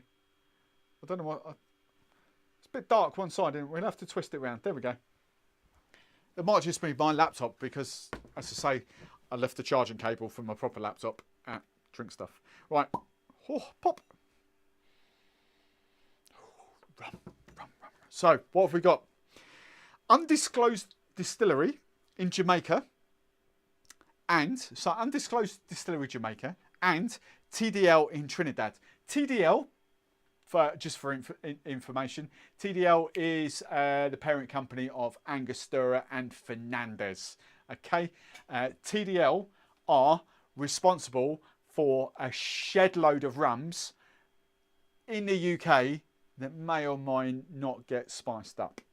All right, so that's a big thing. It's a lot of rums. When something says Caribbean rum on it, so I don't want to pick a certain brand out. I don't want to go down that route. But when something says Caribbean rum, there's every chance in the world it's probably come out of TDL. So the parent company of Angostura and Fernandez. All right. Every chance in the world. I'm not going to say which rums, spiced rums in the UK that get flavoured up, but when something says Caribbean rum, there's a hefty chance it is TDL. All right? Not DDL, Demerara Distillers Limited, TDL, Trinidad Distillers Limited. Right, so undisclosed distillery in Jamaica and TDL in Trinidad, column and pot still, molasses base, 40% ABV, 80 proof. Blend of rum and Jamaica and Trinidad with no additives. No additives. Right. I've got my little... They even sent me little... I love these little... I wouldn't call them Glencairns. Well, they probably are Glencairns, but I don't know. I've fallen in love with these glasses. These, when you're tasting rum, these glasses are amazing. I don't know why I've never got any Glencairns, but because I don't drink Scotch whiskey. But these are insane. Right. Let's pour a hefty glug into the old thing. Can we see the colour of that? Can we see? There we go. There's a bit of colour. That's what all the professionals do, innit? There we go. I'm trying to be all professional now. Look. So we've got nice sort of deep. Well, I wouldn't say deep. Kind of. Angostura 8-year-old colour. Bit darker than Worthy Park. Oh, bit. Dawley's. Oh, bang on Dawley's 12-year-old colour. There we go. So, colour, bang on Dawley's 12. Right. Hey, Gaz, how are you? Hi, Steve. Doing an all-nighter watching the Super Bowl later. The Super Bowl, I might finish just before the Super Bowl kicks off. Super Bowl's 11, isn't it? Tonight, 11:30, something like that. UK, something like that. That comp blue is the nuts. Close up looks fine, normal, cool. It's probably just my laptop, to be fair. Right, here we go again. Lol. What? Trevor, what? What's your problem? Right. What does it taste like? Powerful nose and entry of Jamaican pot still gives way to a smooth and elegant finish from Trinidad column still. Is it a powerful nose? I don't know what I get off the nose, actually, to be fair.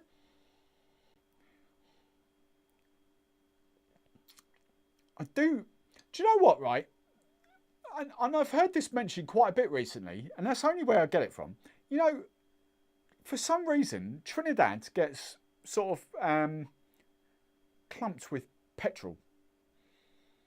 And in a good way. Coroni. I've smelled a Coroni, and I know what they're talking about with that. And when you smell a Coroni, it's kind of you kind of is those like petrol vibes. I kind of do get that. It smells quite light. I haven't tasted this, and I don't think I had this at Imbibe in whenever that was, September. So therefore, the last time I would have had this, probably 2 years ago. 18 months ago at least. I'm not getting too much else off the nose. I can't pick distinct flavours off that. Yeah, right, tasting. You don't care what it smells like anyway, do you, really? Let's be honest. As long as it don't smell like agricole.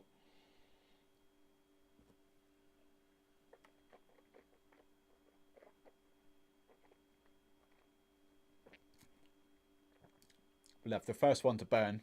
Oh, that's a pleasure. All the comments are piling in now.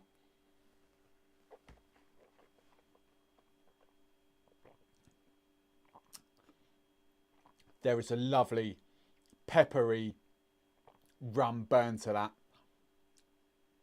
Oh, that's good. That tingles the lips. Definitely. I wouldn't. There's no tropical fruits coming off that for me. Was it? Where do we go? Trinidad and Jamaica. Weirdly, for Jamaica, there's absolutely zero tropical fruits. I don't get like the banana funk. I don't get sort of like pineapple leaf or anything like that off it. That very. Do you know what? Very. People are gonna say this is sacrilege now. I get that sort of... Pusser's 15, for me, is kind of like the whiskey vibes.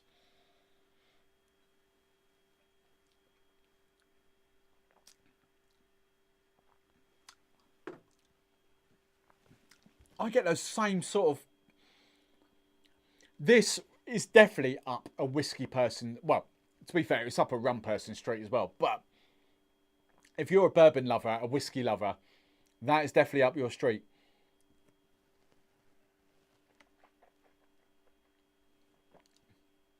I struggle to pick anything else off that.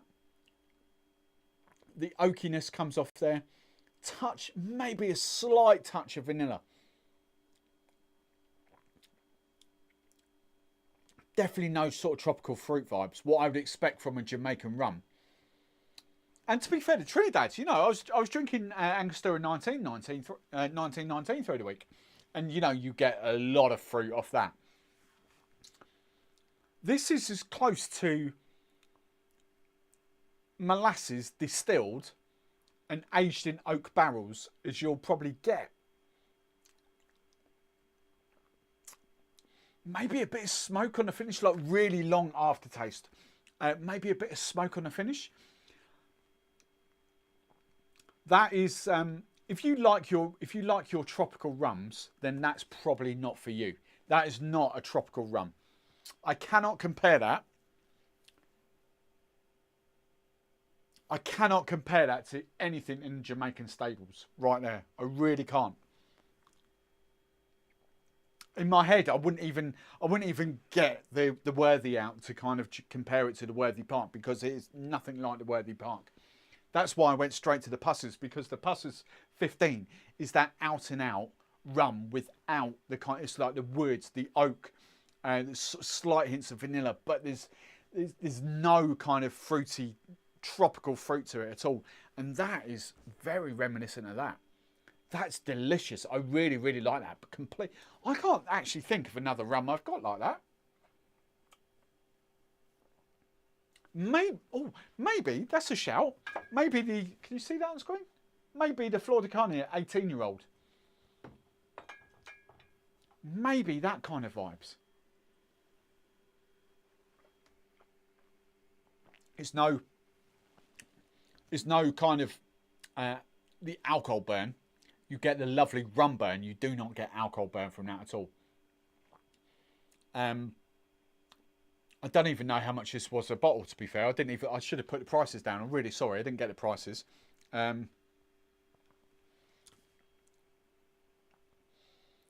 Havana Club Especial Dappichère White is my choice for tonight. Nice. Dappichère White. Cool. Anne's back in the house. Has anyone, have any of you tasted this? Have any of you got this? Let me know what you think of it.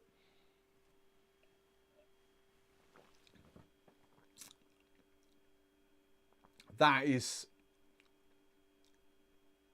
I don't really get any other flavours off that. It's just a really delicious rum, an old-fashioned rum.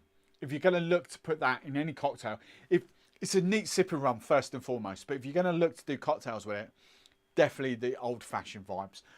It's definitely not a daiquiri rum in the slightest. 40% ABV. Sorry, I didn't mention that. I don't think I mentioned that. Real pleasure to sip neat. Real pleasure to sip neat. I like that a lot. So this is how my palate has changed so much over the last sort of few years, because I would have wanted something a bit extra coming off it a few years ago, that like a bit of fruity notes or something. But now I really appreciate. Now I kind of understand what whiskey drinkers are all about, because whiskey drinkers don't have, they don't have the tropical fruits. They don't have that. All the whiskies are kind of grain, peat, smoke, and aged, the wooden casks, the cask aging. And now I kind of see what they're all about for some of these rums. Like the Pusses 15 is like that. This is like that. The Flor de Carne 18 is like that. They're kind of those rums without. You can tell it's not whiskey. You can tell it's a sugar distilled spirit, if you like. That's glorious. I love that. I'll tell you what I will do. I'll just open it out. Bear in mind this is 40% ABV. Just open it out very, very slightly with some water. I have the Comp Holy Trinity at the home bar. Really? I have it. I know you're shocked. Oh, Mummy Barman's coming out. About £45 a bottle. Oh, Mummy Barman's researching. £45 a bottle. That's overpriced. Yeah, Master of Malt. Master of Malt. You've been searching, have you? Yeah. Have you? You're buying? No. Oh, do you want to taste it? No. No. You want the chocolate one coming up next, don't you? Yeah. Yeah. See, I know she does. And Budweisers are my chasers. So they're 45. Oh, right. Mummy Barman's beating you, Kevin. Hang on. What? Master of Malt? Oh, trade prices. Oh, so hang on. Okay. So full disclosure, because I recognise trade prices when I see them.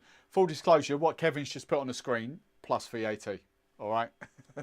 If you're VAT registered, fair enough. But what Kevin's put on the screen, plus VAT. Oh, hang on. I just seen hot dogs. What? Carl, I've got hot dogs and popcorn. Nice. That is amazing. Right, water.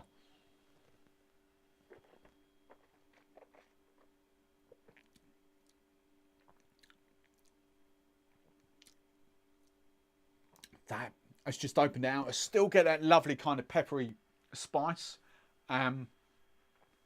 Maybe slight honey notes, touch of vanilla. Just a little bit. That is delicious. I'd love to. I tell you what, I'd love to come back to that in like a couple of weeks as well. Like sip it neat through the week. Come back to that through the week. But then come back to that in a few weeks' time, because That is gorgeous. That is the one I've paid least attention to because it's just been rum. These two excite me. You know, these two are like, oh, what's that? You know, because I've been funning them. Right. Woo! Right. And let's just rinse that out. I'm still to, who's that? Carl. I'm still yet to do Sipping Rums. I don't think I'm ready for it. Carl, I reckon you are ready for it. Carl, you're my cake maker. I reckon you are properly ready for neat rum. Carl, right, I need to chat to you about cake. I've got a cake lady that we're going to do something with, but I want you, I reckon you could do something a bit special. This is a Puss's cake, but I reckon you could do something a bit special for the cake fans in the house. Carl, I'm going to hook you up with a business opportunity. Right. Right, neat water. Right.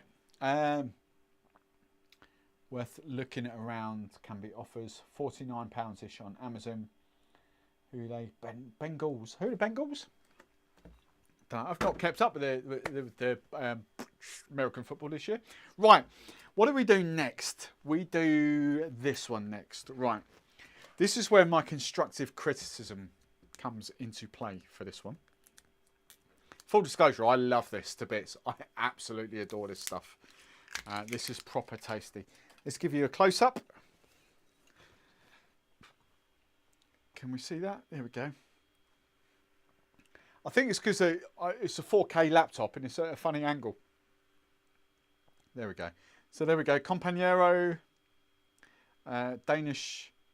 So can we see, like, it's Panama, but 1423. There we go. Oh. This is not as easy as my new laptop. Right, I'll give up. 1423 is the Danish brand. Is there anything on the bottle? I just want to quickly read this before I should have done this before I came on air, but I've got constructive criticism, constructive feedback for this. Finishing cacao season cast, blah blah blah. Yeah. Right. I love this to bits. 54%, 108 proof. So I struggled to kind of comprehend double what 54 was then for a minute. Guys, I'm going to make a rum cake and send it to you, Carl. You make me a rum cake, I'll make you famous. Stunning 54. Guys, I've got a bet for the Bengals. Who are the Bengals? Cincinnati Bengals. LA Rams. Oh, I know the LA Rams. Right. Now, so what's the little book say? Oh, I've done it in the right order. Companero, Extra Añejo. Get me with the old pronunciations. Undisclosed distillery in Panama. Column still, molasses base, 70 CL, obviously, 54% ABV. 12-year-old rum base that is then flavoured. Okay. What does it taste like? Dark chocolate heaven. A nose and entry gives off fresh cacao notes which transition into creamy finish and touch of citrus. Now, my constructive feedback for this, I think the guys do this actually quite well. The guys make no bones about it that this is kind of a flavoured rum. However, other websites, and I think this should be Jazz Chat Indie, you know I love you. I would have your babies. But I think you kind of need to put this across to people that sell it. Master of Malt don't do a great job of this. Master of Malt pretty much put this down as a rum. Whiskey Exchange are not too bad. Whiskey Exchange do kind of get there. But no one really kind of comes out and says, because at the end of the day, who goes on to Skylark Spirits website, whether it's skylark.com or whatever, and goes to research the Companero? Not many people do. So, I think, bearing in mind, this came from Indie a couple of years ago, so I'm really sorry if I've got my facts incorrect here. What happens with this rum? It's aged. They then take it out of the bottle, out of the barrel. Then they add cacao, chocolate, to the actual barrel. Toast it again, so you've got the kind of chocolate notes in the barrel, and then add the rum back to it. I think that's how it's done. Don't hold me to that. I may have just made that up, but there's something something along those lines of how this is done. That's where the chocolate notes come from. All right, so it's not that chocolate's been added to the rum as a flavour compound. I think it's the cacao, the chocolate, the cacao nibs that have kind of been toasted in the barrel where the chocolates come from. Now, at the end of the day, I have seen various hydrometer tests for this, and this is coming out at roughly about 30. I've seen some at 28, I've seen some at 32, 34, 35, but I think this is roughly coming out at 30 grams of sugar. So technically, not a rum. We don't really give a toss about that, but I just want to kind of bring that home to you that it is a little bit sweeter than a lot of rums.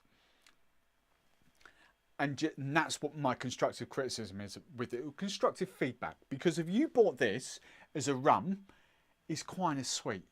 If you buy this as a chocolate, I don't want to say flavoured rum because it's nothing like, when you say flavoured rums, then you're automatically thinking the likes of Dead Man's Fingers and all that stuff.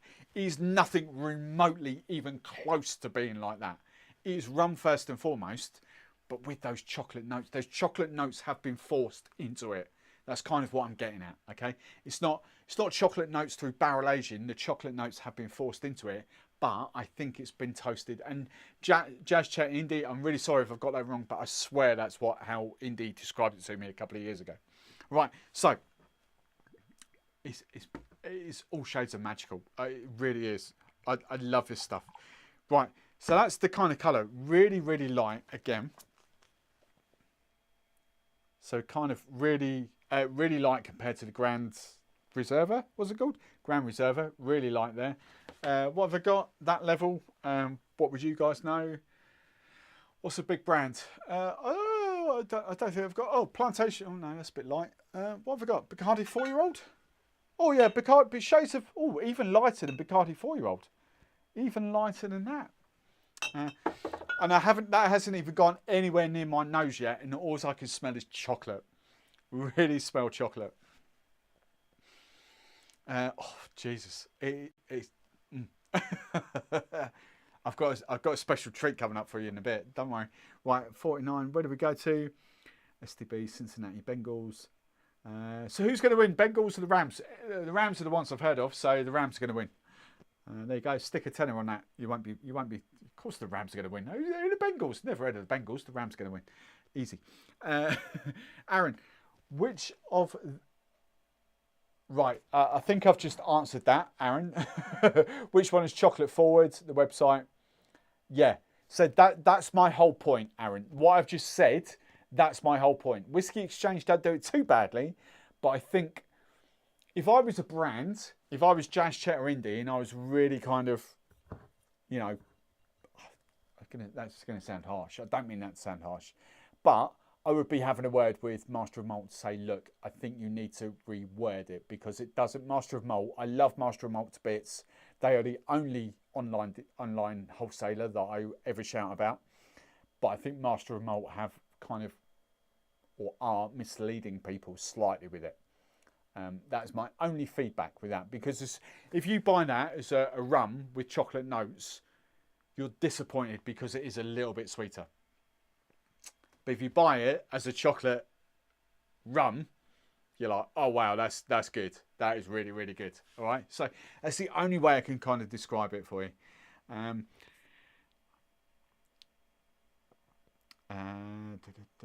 Windy, the blue one, Aaron, yeah, Gaz, Carl Alfred, Chitty here, 25-1. Everyone's talking American football. Add some William Fox to a decent rum, far cheaper. The point being, that is a decent rum in the base of it. The base rum of that is phenomenal. That's the difference, all right? You could probably, would you, right, okay, so Windy's brought it up. Let's kind of, I'm not disagreeing with Windy here at all. You know, sometimes I disagree with Windy. Sometimes I think he's bang on. I love Windy to bits. First time I saw Windy, I was like, now I kind of love him. Now I'd love to meet him in real life. Windy, let's make it happen in real life. Let's have a rum. Let's have a navy. I think me and you could like sit over a navy rum. So could you add like William Fox's milk chocolate to a normal rum? So what you've got to consider, this is 54% ABV. If you had a 40% rum that you added like William Fox milk chocolate to it. And I think that's at Drink Stuff. I don't think I've got it here. Otherwise, I totally would have done that as an experiment. The point being that you've got a 40% rum that you're bringing down in ABV, I can't even talk now, ABV, and adding sugar to it. So it's going to be weaker. The beauty with this is it's the strength, and the rum does carry it through. So let's have a little taste. Claire's home. I mean, it's just on the nose. It's just chocolate. Proper luscious chocolate.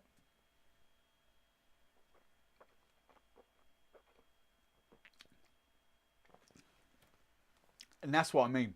On the taste, because of the 54% ABV, it is so hard to replicate that as a 40% rum. You've got to have a really, really good overproof rum, and then add some sugar syrup to it to and then that will bring it down. But to add some sugar syrup to it, you're talking like a 60% rum to bring it down to 54%. This is the problem, right? And it's not a problem, but this is the issue with it. I still get the luscious rum. The rum does not get lost. There is no mistaking that as a chocolate forward rum. It's not vodka, it's not a gin, it's not a brandy, there is no mistaking that's a rum. It's just got massive hints of chocolate to it, and it is so glorious to drink. It really is. It is a chocolate rum based spirit drink, if you like, purely because of the sweetness levels. But because of the alcohol, it's not that sweet. It really isn't. If you did that to a 40% rum, it's going to be a way. If you added sugar syrup, sorry, that's what I'm trying to say. If you added sugar syrup to a 40% rum, it's just going to be a lot sweeter than what this is, because you're then bringing the rum down to, at best, 35% ABV. You then haven't got the rum burn, but you've got a bit of sweetness for the sugar syrup. So this is an anomaly. How do you say that word? I tried to say this a few weeks ago. Anomaly. Anomaly. There we go. Anomaly. This is an anomaly. But it's so good. So good.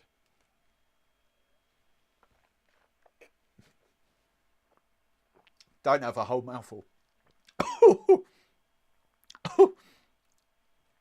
Oh, that is so good. I absolutely love it. Uses for that is one hell, and I've done this many times. I'm going to do a little something in a minute, but a rum fashioned with that, 0 sugar, stirred down with a bit of ice and orange bitters. I'm going to go one step further in a second. Your orange bitters with that over ice is one of the sexiest rum fashions, if you love chocolate, that you'll ever have. It's just amazing. You could go normal bitters with it. I tell you what, it does work as well, because I've had it, and I'm not a huge fan of oak, spoken oak normally, but where is it? Black pepper and cardamom's another one, but that's not the one I'm thinking of. Smoking oak, Miss Betty's smoking oak bitters is great with that in an old fashioned. I don't think you need any sugar.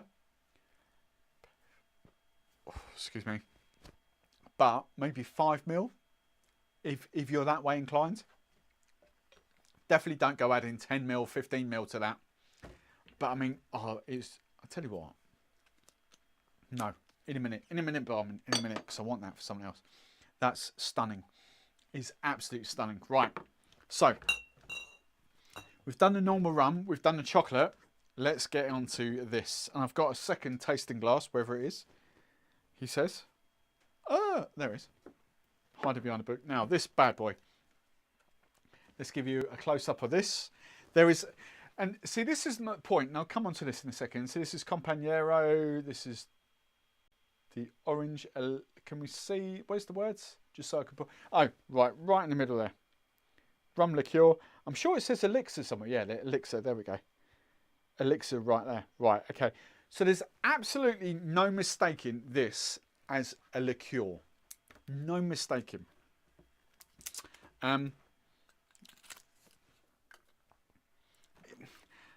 I mean, it's harsh because of the 54%. That is rum. It is really good rum, but it just has got that little bit of sweetness to it. But it's so good, so good, so good. Right, this little bad boy. This is your next level. I tell you what I'm going to do in future weeks. I'm not going to do it tonight. I might do it tonight. Depends how we go with the questions and that. This is your next level Mai Tai. Because Mai Tai has got your orange liqueur, your orange curacao, if you like. I love Mandarin Napoleon. I absolutely, I love that stuff. I love. I've just got into this actually. I've only had it. Well, I've had it about a month now. The Giffard without the D. Giffard Curacao Triple Sec is lovely. But a brand I've been using for the last couple of years is the Fortunella, the Kumquat essentially. I've still got a tiny bit in there. But this is next level. This is how to take your Mai Tais to, like, oh my God. And I've got a funny feeling if you add those three together in the right portions, and maybe a touch of that, I think you've potentially got the world's best fun Mai Tai in there. Because you've got your rum. I'm not talking equal measures of that. I'm talking that predominantly with your kind of little bit of chocolate notes with that. And then that is your base orange liqueur, because all Mai Tais have like an orange liqueur in them. Forget that as the rum. That's your orange liqueur. With that, I think those three. I might do that. I might do that tonight because I think that's going to be all shades of gravy. In fact, I will do that tonight. Stay tuned. We're going to do that. We're going to do that live and direct. It's only 5 to 9. We've got a whole hour and a half yet before the Super Bowl kicks off. Comp Blue and Espresso. Well, funny you should say that, young Kate. It's the Companero, the blue. How do I? How can I drink it? Espresso Rum Teeny. 50ml of rum, 25ml of espresso, 25ml of simple. Oh, I don't know. Right, that's a bit sweet. 50ml of rum, 25ml of espresso, 25ml of simple syrup. That's way too sweet. Don't be doing that. I don't know who wrote that, Jazz Chain Indie, but someone needs to be having words with. If that was Pete, I'd have words. 50ml of rum, 25ml of espresso, 25ml of simple syrup. Young Jazz, young Chet, young Indie. No. 50ml of that. 25ml of espresso, 5ml of sugar syrup, maybe? Not 25ml. 10ml maybe, maximum. Not 20. 25ml is going to be like adding 6 sugars to your coffee. No, I wouldn't do that. I wouldn't do that. I'll try it, but I wouldn't do it. Yeah, so the orange. Les oranges. For this stuff.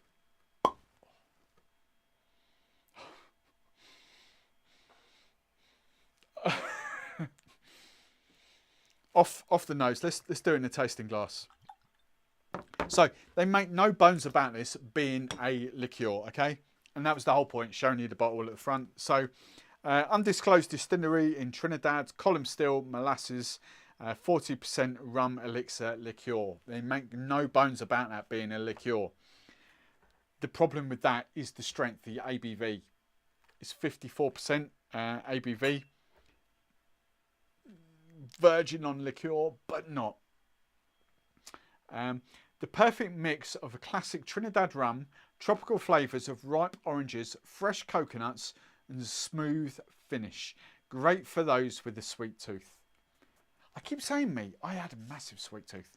I think it's gone now. But this orange liqueur, rum liqueur, oh my God, it is so good. Those of you that were imbibed with me, Kevin, Rachel, Claire, Ross, the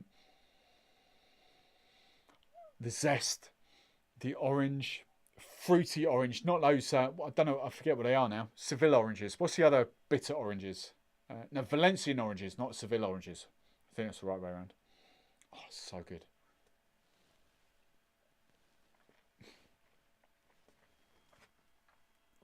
The sweetness levels It's a lot sweeter, a hell of a lot sweeter than that.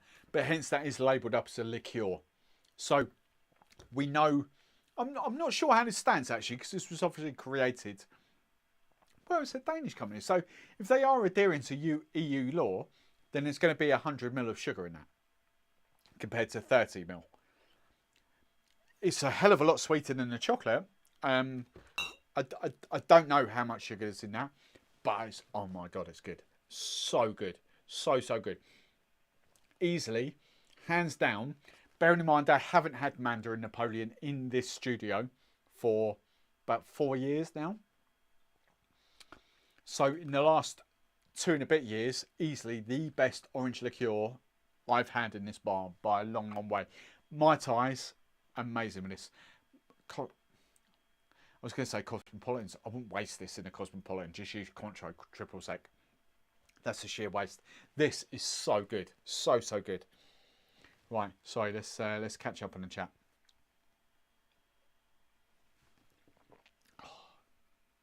Right, Henry. Hello, Henry. Now that you're talking about oath-proof rums, what do you think about a video on things to do with plantation OFTD? I'd love that. And your vibe, of course. Great man, Henry. What can I do with OFTD? Interesting. That could be, oh, that's got my little brains ticking for a new my new Saturday morning brief. Is brief as I can do. Trevor's uploaded. What's the red rum bar? What the hell is that?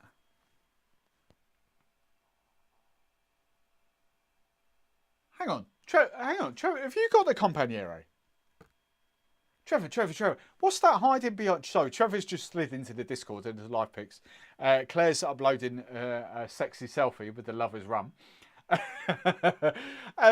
Trevor, what is that? The gold rum bar?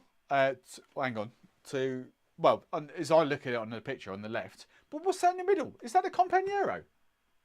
If you got a Companero, oh my God, Trevor's got that. Claire's being all seductive with the Lovers Rum. Right, so yes, Henry, I'm on that. I've got an idea for that. Diary, hello, Diary of a Rum Hunter. Daz, how are you, my friend? Just got back from night out. What have I missed? We're on the Companeros tonight, Darren, my friend. Sorry guys, bit tipsy tonight. Is celebrating fantastic news. My son has just been told, Gaz. My son has just been told he's picked for an HGV course with the British Rail and has just left college, been working for 3 months. Awesome. Big round. Gaz, what's your son's name? Hopefully he drinks rum. No excuses not to make a Mai Tai. I'm assuming Trevor's made a Mai Tai. I'm assuming I'm going to scroll down and find the comments for this. Congratulations. Nick, what? Nick, would you want to add agricole to those three? Oh, see, agricole. I need to, right, I'll tell you what I'm going to do. I'm just going to get that down just to remind me. That'll probably sit, we'll leave it off camera, but that'll just remind me. I'm going to do a Mai Tai with this in a second. Why not? It's 10 o'clock. I normally finish at 11 o'clock. We've got an hour. Right. Congrats to your son. Nick, would you want to add to alcohol? Yeah, Ken. Oh, Cohen. Sorry, I was calling you Ken then. Cohen.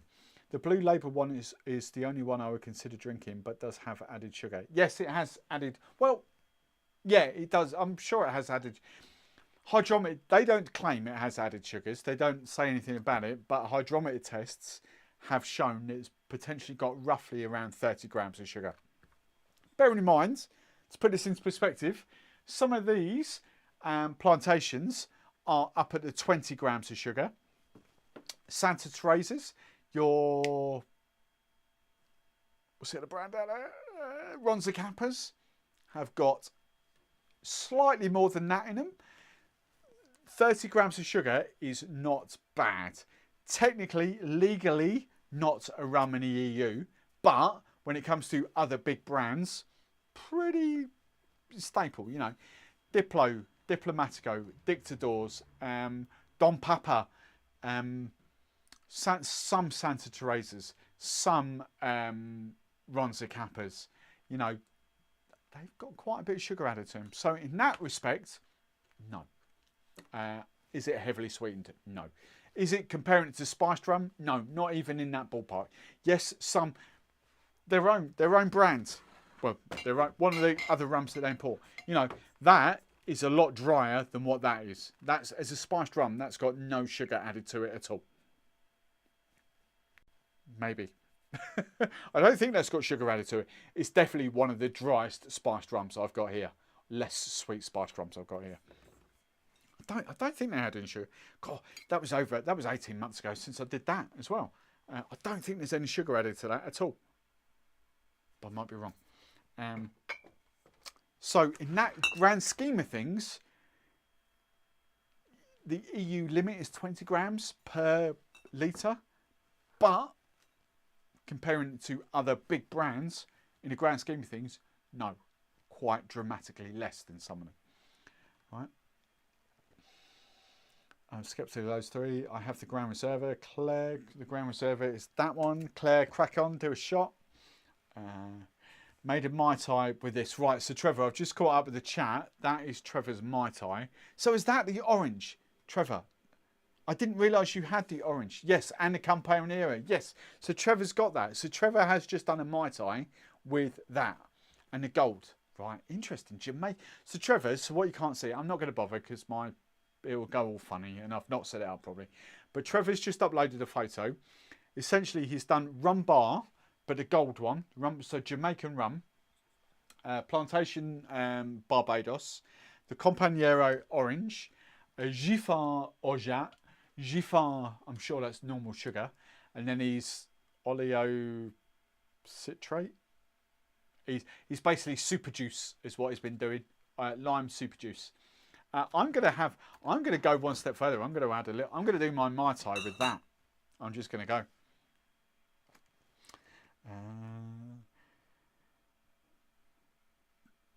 Kate has all three. Kate's got everything. Kate's like a library. Kate. The best way to describe Kate is she's like a library of rum. Proper rum though, not spiced rum. I've got a library of spiced rum. Kate's got a library of proper rum. Just magically, the Companero just magically showed up in the mail. Just in time for Mai Tais. David, hello David. Right, oleo citrate super juice. Yeah, there we go. Right, so hang on. Chocolate, orange. The best goddamn sexiest chocolate and orange you've ever had in your life. And the ratios were a bit out.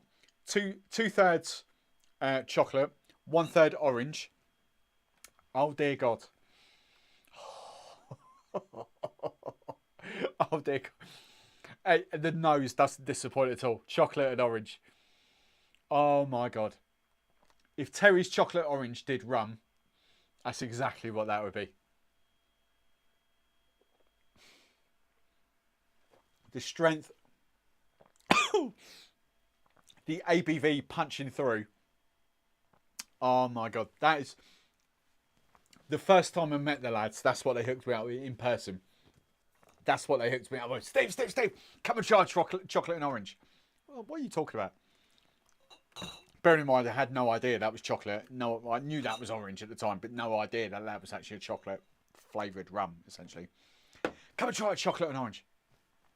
Oh my God, what's that? I can see the door, the reflection opening. My peripherals are amazing. You want to try it? She's scared to come in now. Are you still sober? I'm perfectly sober. I'm perfectly sober. Have you finished that cocktail? No. No. Cheers. Oh, you've had that. You had that. What do you mean I had that? You bloody had that because it was in here. What? I've not had that. Right, to prove that she's had it, the Companeros are flipping open. Look, out of this tasting pack. That doesn't prove that I had it, does it, there? These OAPs, Jesus Christ. Does that meet with one's approval? It does. Rather delicious. You're not going to finish it? No. Oh. Do you want it chilled? What mix? Would you put that with ginger? No, I wouldn't put nothing with it. You wouldn't put nothing with it? Oh, no. Spoil it. I wouldn't put it with ginger, but I'm just, because you're the ginger ale fan. No. No, just neat. You'd have that neat. Definitely neat. Yeah. What other mixes do you drink? Nothing. Just ginger. Just ginger ale. Canada Dry. Schweppes. To Schweppes to us in the UK. Trevor, Canada Dry. So, what's wrong with that? Nothing. It's all right. No, it's just they want to know. Your audience loves you. No, I'm sure they didn't ask that question. It's just No, I asked the questions. Give them clarity.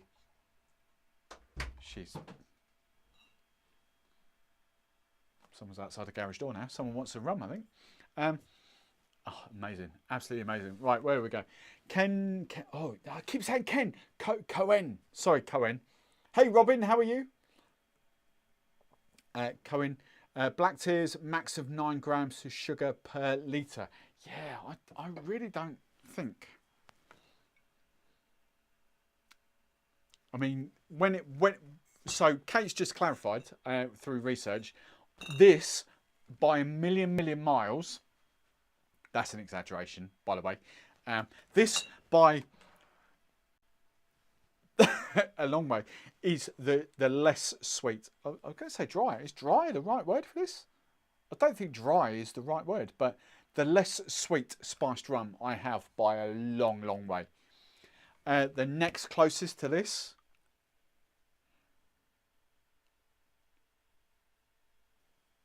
I couldn't even pick it, to be fair. The next closest I have to this is at least double, if not treble. And that's not doing a disservice to Hursty, but you know, the sugar compared to those two, and he might tell me there's only 15 grams, but the simple fact is, you know, that is way less sweet than what that is. Way less sweet. And I will be revisiting this very soon. So basically, Cuban, the one and only Cuban spiced rum, it hasn't got the Cuban stamp on it because it is not authentic Cuban. So it hasn't got the whole Cuban stamp on it. But essentially Cuban rum spiced up with Cuban pepper, Cuban cacao, Cuban coffee. And that's it. It just doesn't hold the Cuban seal of whatever it's called. The Cuban seal of... don't know what it's actually called. What is the Cuban seal of?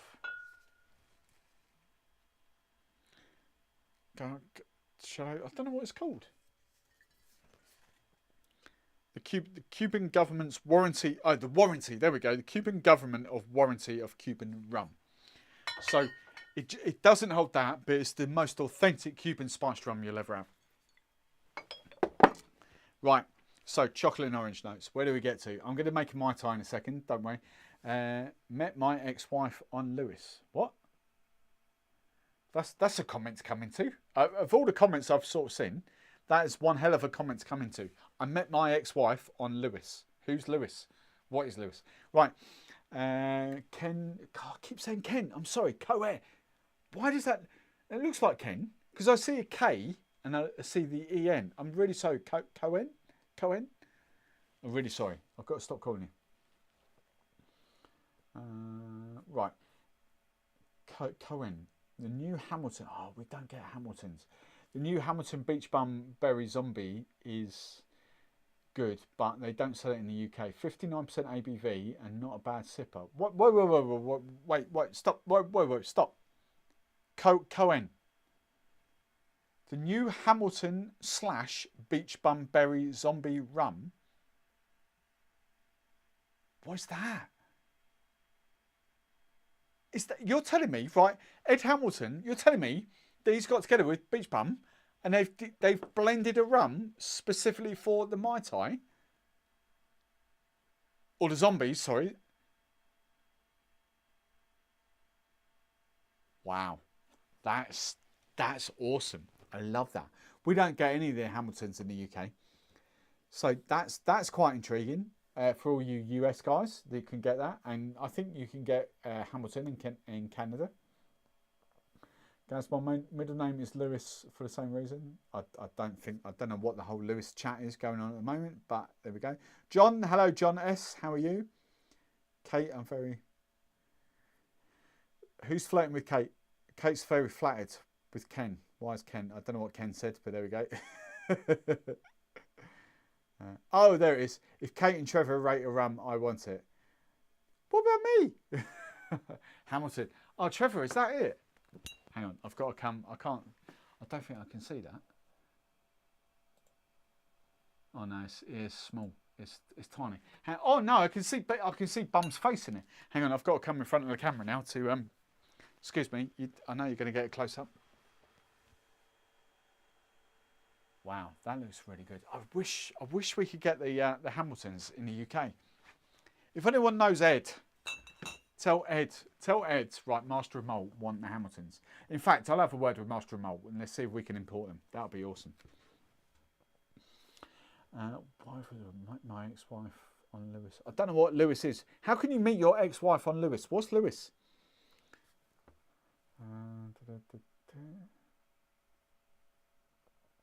Oh, Scottish. Isle of Lewis, I'm assuming. Is there an island? There's an Isle of Lewis, isn't there? If I just pluck that out of thin air, I don't know. Right, I'm good, thanks. Robin, Aran. Oh, there's lots of abbreviations. Rhubarb and cod. RTFM. What's RTFM? I don't know what RTFM is. Oh my God, you're all Cuban dry spiced. It was rebranded as Cuban dry spiced. There's lots of code talking on. It's got going on here. I don't do code. I don't do code. Right, I'm going to make a Mai Tai in a moment. It came out in July. So Cohen. I'm always going to say Ken. I'm just going to call you Ken. I'm really, really sorry, but Cohen. My little brain cells can't compute that at the moment. This is insane.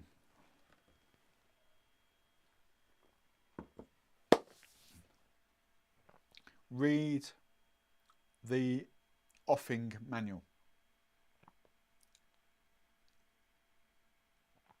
Effing manual. What manual? Is Kate, are you getting all stroppy? Right. So, this Mai Tai. What did Trevor do as his Mai Tai? I'm going to up. Whatever Trevor's done, I'm going to raise by 10. So, rum bar, gold, Barbados. No. I'm gonna up Trevor Rose's rum Mai Tai. I've got my orgeat syrup ready to go. Sugar, lime juice. Right, let's do. Okay, what effing manual? What manual? What manual have I got to read? I don't understand. I read the manual. This manual. Kate, is it in here? Is it? Kate, don't get upset, Kate. Calm down, Kate, have some shibboleth. Where's the old? I'm sitting there. It is. Black Tears Dry Spiced.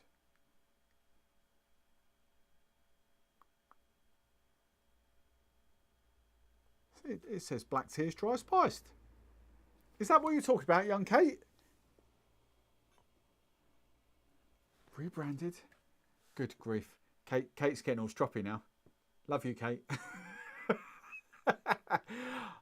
I'm assuming Kate's getting stroppy with me. I don't know what she's getting stroppy about, but there we go. I've probably said something really stupid in the last 10 minutes, and I can't remember what I've said, but there we go. Right. This is tragic to watch here, Steve. Sorry. Right, let's crack on. I'm going to make the best ever Mai Tai. I'm just contemplating. I'm going to add a little bit of chocolate to this little blend. Right. Mai Tai. I've got my little Mai Tai glass somewhere. Where is it? No. Where's my Mai Tai glass? There it is. Wrong shelf. Right. I'm going to serve it up in my Mai Tai glass. So I'm going to do this properly. This is going to blow Trevor Rose's little socks off 2 pieces. Mai Tai wise, I'm going to do 15 ml of OFTD. So good. This is going to be so good. 15 ml of OFTD. I'm going to do it. Agricole or Jamaican. I'm going to do a little bit of agricole. I'm just going to do 5 ml of agricole. So 15, remember this, I can watch it back. 15 ml of OFTD, 5 ml of agricole, my orange liqueur. So your Pierre Ferrand, I'm going to do 15 ml of orange.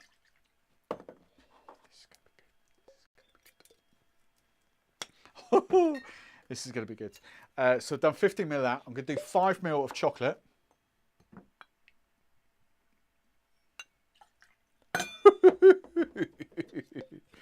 Right, do I use that or do I use another rum? That is the question. I think I want some like really kind of luscious Guyana notes in this.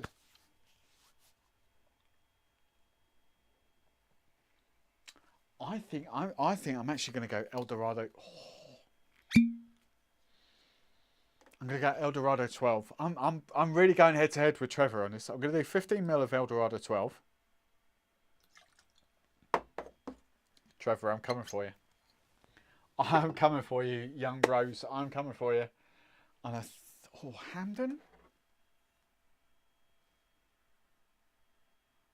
I'm not going to use that. I'm not. I don't know.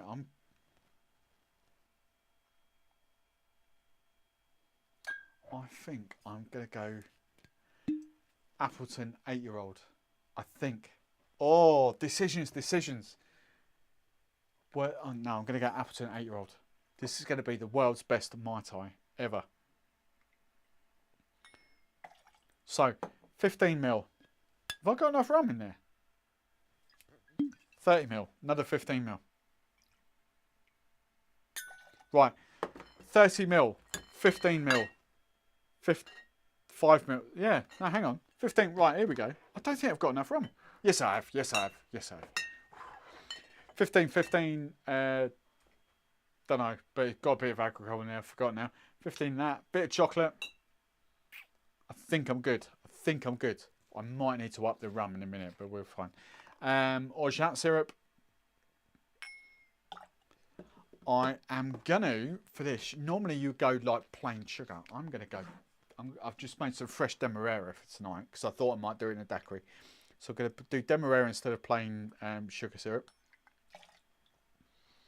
And lime juice. Oh, sorry.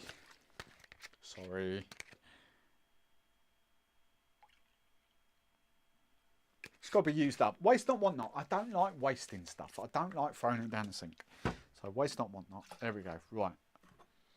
Do I do bitters? So I'm probably getting grief in the comments now. Okay, it went over his head. It went massively over my head, whatever that was. You asked what RFTM was. Well, I still missed what RFTM was. I've got RFTD, RFM. Aaron, see, this is what confuses me. Look, Aaron's put RFTD equals read the effing manual. Well, what's the D stand for in manual? Aaron, don't get all clever with me and then do it all wrong, Aaron, because I will rinse you even more than you've rinsed me.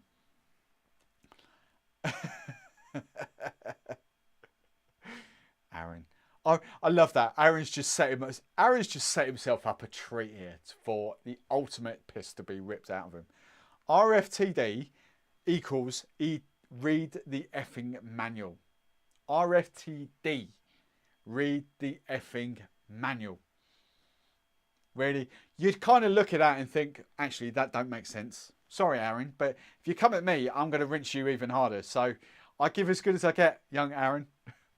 And the best bit is you haven't corrected yourself.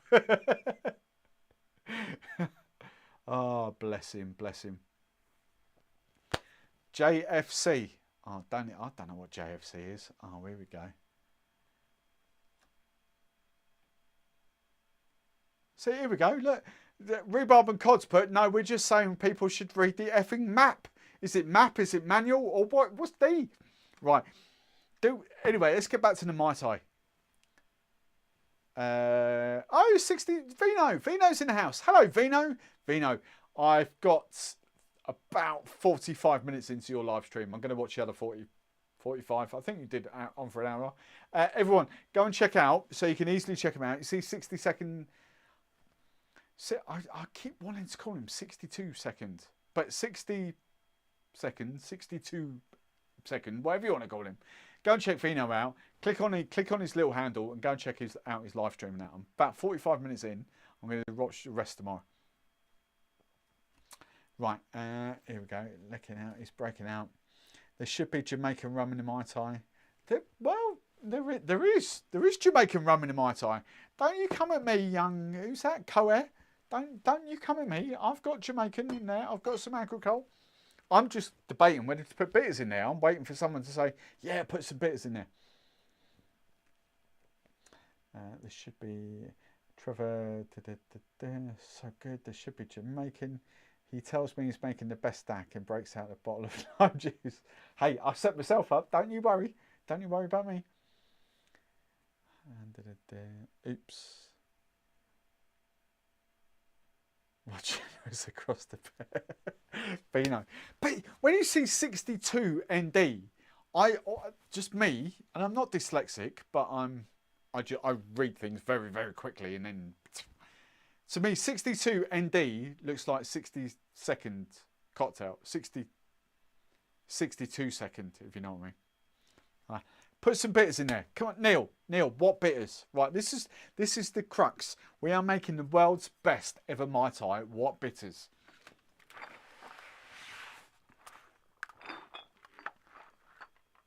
Jesus. What bitters are we putting in there, Neil? Jesus Christ, that's heavy.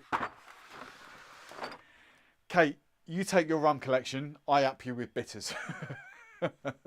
Put bitters in there. Don't want to waste it. What bitters? Angostura bitters is a bit like, yeah, okay. I'm kind of, I don't know what I've got. I kind of want to go a bit crazy with the bitters.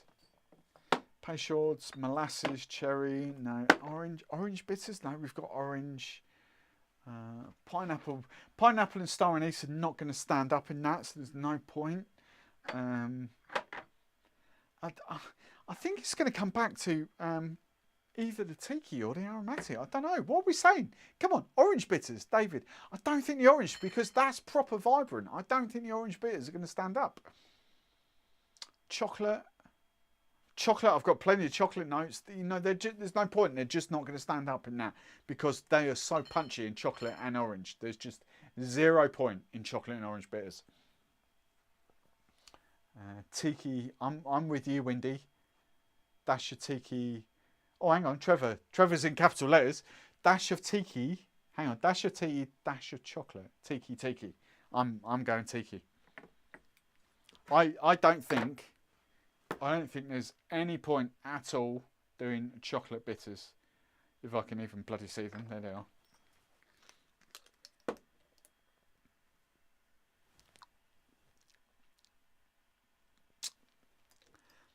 I'll trust Trevor.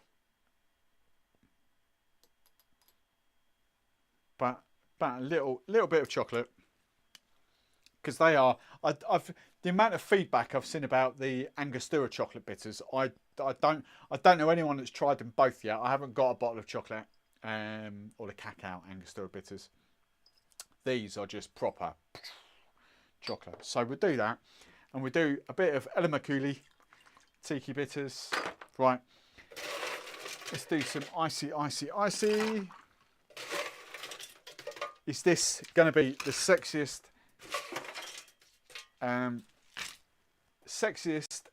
old-fashioned?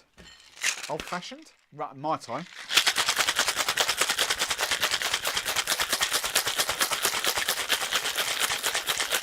Woohoo! Oh, still got some proper crushed ice in here as well. Look at that.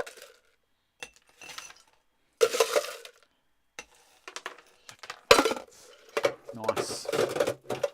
See, event bartender through and through. Right. He says, a little bit for the bar, a little bit for me afterwards. I can't be bothered to do the whole spent lime thing because Trevor will just abuse me for putting it the wrong way up. Right. Is this the best?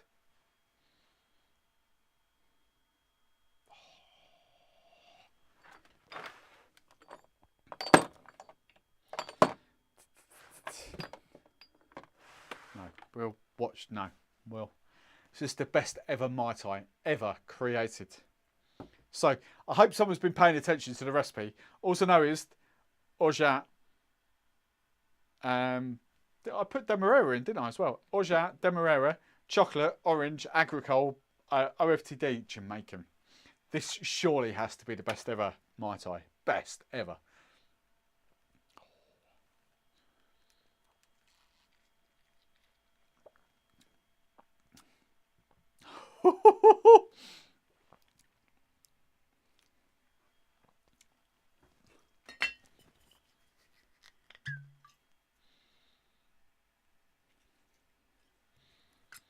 That is really not strong enough.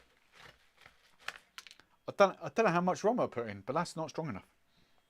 Taste, it's phenomenal.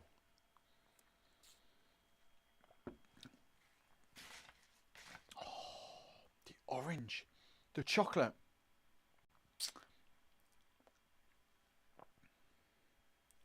Something went wrong there. I didn't put enough rum in. How I didn't put enough rum in, I will never know. I'll have to watch this back. If someone's got written down what I did, let me know, because otherwise I'm not going to see this until tomorrow morning. But that's really not strong enough. That's almost there now with the OFTD. Oh, the orange is so vibrant. The chocolate comes through as well. Did I underestimate that by about 30 ml of rum? I must have done. What did I do? Surely I did 30, 15, 15. That's 60. 15. I don't know what I did. Did someone pay attention?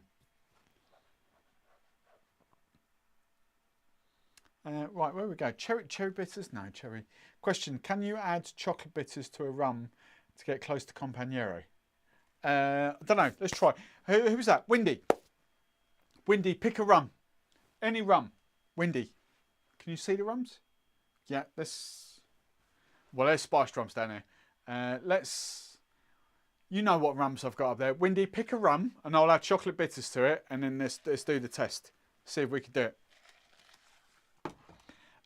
If you're telling me to read the manual, it's not in the manual. So whoever's saying read the manual, I don't know what you're going on about, but it's just Cuban dry spiced. But well, black tea is dry spiced. So for those of you abusing me for just reading the manual, it's not in the manual. Just to get your facts straight. Hey, Vino. Vino, I reckon I should interview you for my channel, Vino. Vino, what's your favourite rum? Vino, if you've got a favourite rum, let's do an interview for my channel. The walnut bitters. Oh, no, walnut. Oh, no. Not sure I put walnut in there. Oh, who said that? Oh, Kate. I have a few bitters, but bought none homemade for the shame. Black walnut. I've got black walnut in her. Oh, no, molasses. My black walnut bitters are... Which ones are they? I've got those. Bitter Truth, Nut, Drops and Dash. I'm not a huge fan of these, to be honest. These are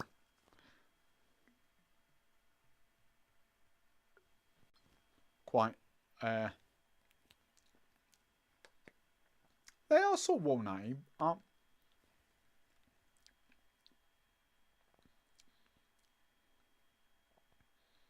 Yeah, walnut, bit of almond in there. I'm not sure what else is in there, to be honest. They're flipping strong. Cool, do a shot of that. These ones, I don't rock these out because I'm not a huge fan of these at all. These are wood bitters. Yeah, I'm not a huge fan of them. Right, is people caught up yet? Right, question, can you add chocolate? So, Windy, I'm waiting for you. So, Windy, hopefully you've caught up. Windy, you've put a rum in there. Windy, in my honest... Right, hang on. Question, can you add chocolate bitters? Trevor Rose, are you going to top this on IG? If I just set the smack down for Trevor on Instagram. No mint. Oh, what do you think I am? Oh, bloody hell. Jesus Christ. Rose. Lisa, is he really... I'm hoping Lisa's watching. Lisa, is he that high maintenance in real life? Jesus. He's like the most high maintenance person I think I've ever encountered. There we go, look, a whole sprig of mint. Hang on, let's get that and that. Sprig of mint. Do you know what? I'm just... Now you've said that, I'm just going to... Sorry, but I'm going to do it. I'm just going to...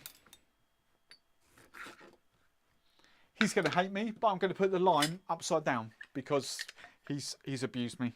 So let's squeeze the lime juice in there. Because we obviously don't need any more lime juice in there. So Trevor, like the cocktail novice, thinks limes go that way up because go that way up because they're islands and the mint is like the palm tree or whatever. Like, who would put a lime that way up in a cocktail? Seriously, limes, you know, they go that way up. They look appetizing. They look like that, don't they? So there we go.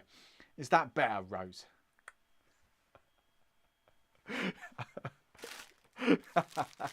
Oh, I love winding people up.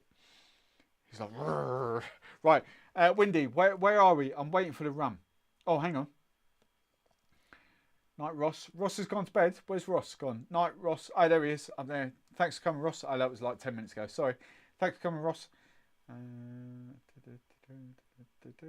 More FTD, more FTD. Put 75. I put 75 mil. Yeah, I think I need more rum. You got too confused trying to say my name, Steve. I threw it off. Right, Windy, 5 mil of some of the rums. We've used cocoa, so 5 mil. So you want right, Windy. Just so happens I've got plenty of tasting glasses here, and it's 10:30. That's all right. Plenty of tasting glasses. So you want me? Vic Bergeron. Right, hang on. Trevor Rose, 30 mil of apple. Is that what I did? 30 mil of Appleton 8, 15 mil of OFTD. So 45 mil, 15 mil of chocolate, 15 mil. Oh yeah, ED12. I forgot about the ED12. Jesus Christ. I forgot about that. I put that away, didn't I? 80 mil. That's really not that strong. I mean, it tastes good, but it's not got that alcohol kick. So what did I do?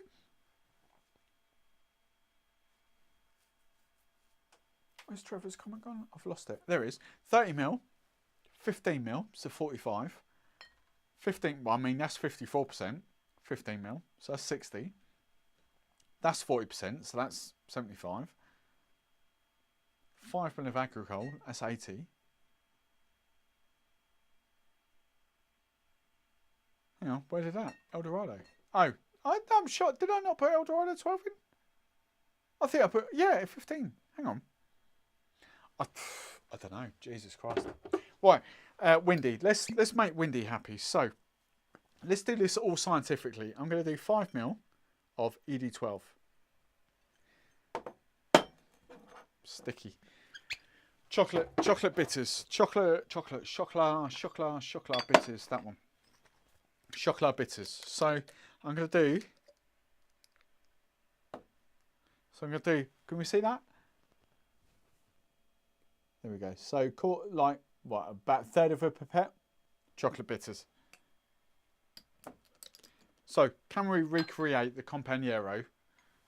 The answer is going to be no before I even try that, because I know full well.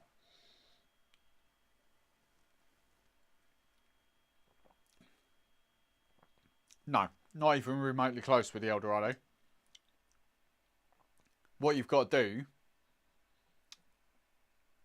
is make that a hell of a lot stronger and add a tiny bit of sugar syrup to recreate that Companero. What have I got? What rum have I got that would get even remotely close? Sorry if you're looking at my bald head. Boom, boom, boom, boom. I want chocolatey rum. Right, hang on. A chocolatey rum. El Dorado. Oh, it's not even open yet. El Dorado 8-year-old. It's because I've got that 8-year-old down there.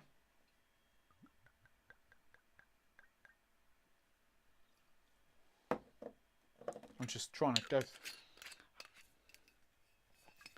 Windy, I don't think you're even going to get remotely close because I've got nothing. I just need. So I've done 5 ml.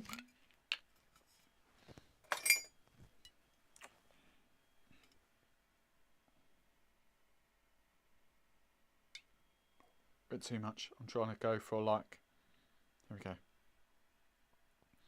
Like literally a couple of drops of sugar, not much at all. It's the ABV that carries it through more than anything.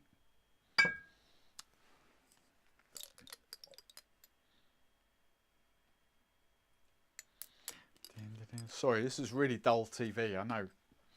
This is windy. I'm going to do these two. I'm going to stop here because I really don't think.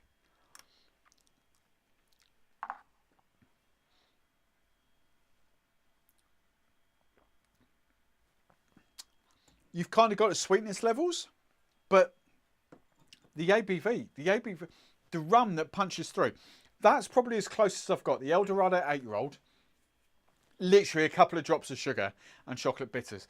That's a damn sight closer than what that is. I'm gonna stick with the sort of Guyana rums. Sorry, that's where do we go? The OFTD goes there, doesn't it? That's right. I think the Guyana rums are a strong case for that. But a touch of sugar. But as soon as you add the sugar, it brings the ABV down. You've got 54% rum there.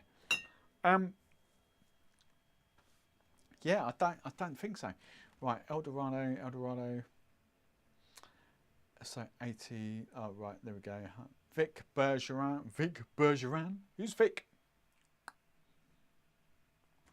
Ken Oars. Oh, hello. Stolen overproof 6-year-old. That sourced of Hampden Estate. Blows away Smith and Cross. Oh, here we go. Oh, he's blows away Smith and Cross. He's laid the smackdown for Smith and Cross. I'm going to put it out there. Smith and Cross, for me, personally, I'm just going to say it. It's probably the most overhyped, overrated rum I've got behind the bar. I really do not rate that Smith and Cross at all in the slightest. For me, it doesn't come up even close to Hampden. It doesn't come close to any of the boutiques up there. I don't know. I generally don't know what purpose that Smith and Cross serves in my bar. I generally don't. It's Jamaican. It's slightly stronger. I mean, it's not. It's nice. It's a great rum. I don't know what purpose it serves in this bar. I really don't. If I want Jamaican funk, I'd go for the rum bar. I'd go for some of those boutiques. If I want a neat sipper, it's not that pleasurable to sip neat. I'd probably go Worthy, or the Hampden. I don't know. I don't know what a massive hype is about the rum, about the Smith and Cross. It's decent. It's decent. Don't get me wrong. It is decent.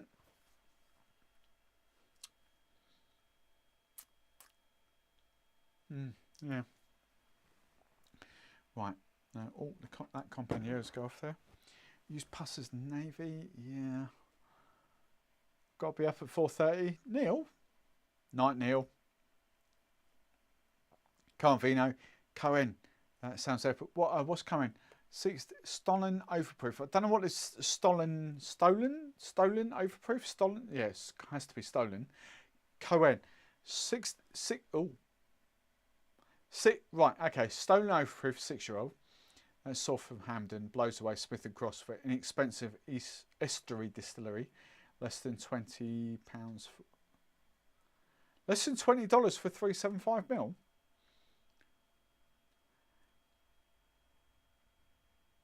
So hang on a minute, $20 for that low, that sort of what's the word? I don't know what the word is now. Basically £14 for 375. So you're talking £28 for a 700. That's quite expensive. Pussers for Neil. Good night, Neil. Everyone's saying goodbye, Neil. Use Pussers gunpowder proof. What, with chocolate bitters?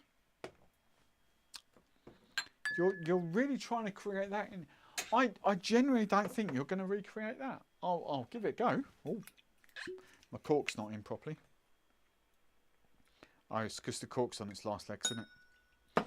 Puss's GP. Puss's GP and chocolate bitters. Did I put them back? There's a hole, so I didn't put them back. Where's my chocolate bitters, peeps? Where have you hidden my chocolate bitters? Oh, Jesus. That one?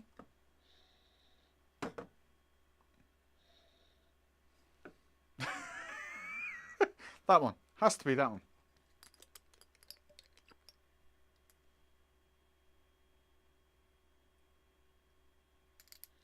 When you've got like 20 glasses in front of you, I've no idea. I've probably added chocolate bitters to another chocolate bitters rum.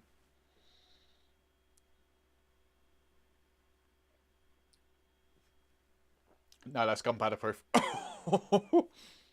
Right. It's chocolatey, but... Oh, I'll add Demerara actually, because that's going to be easier because I can drop that.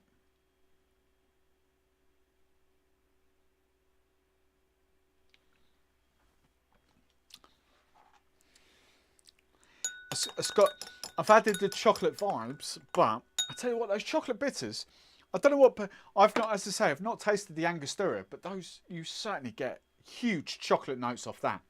And the feedback I'm getting off the Angostura chocolate is, Angostura cacao, is that it's not that chocolate forward.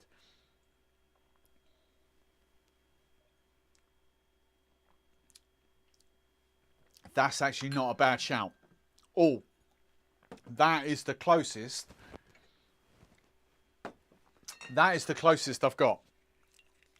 That's not a bad shout. Whoever came up with that, who's that? Trevor? In capital letters. That's really not a bad shout, actually. So,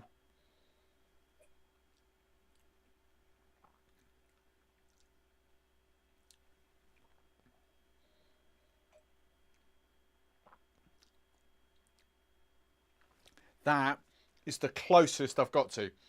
Puss's gunpowder proof, chocolate bitters, and a bit of Demerara sugar. That's really not a bad shout.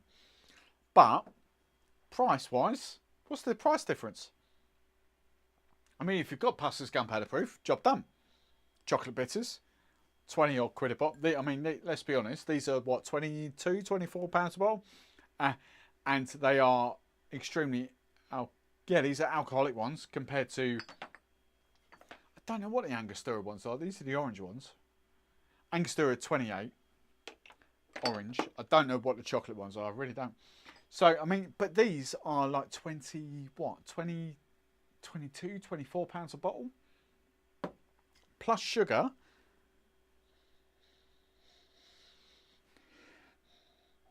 I'll be honest.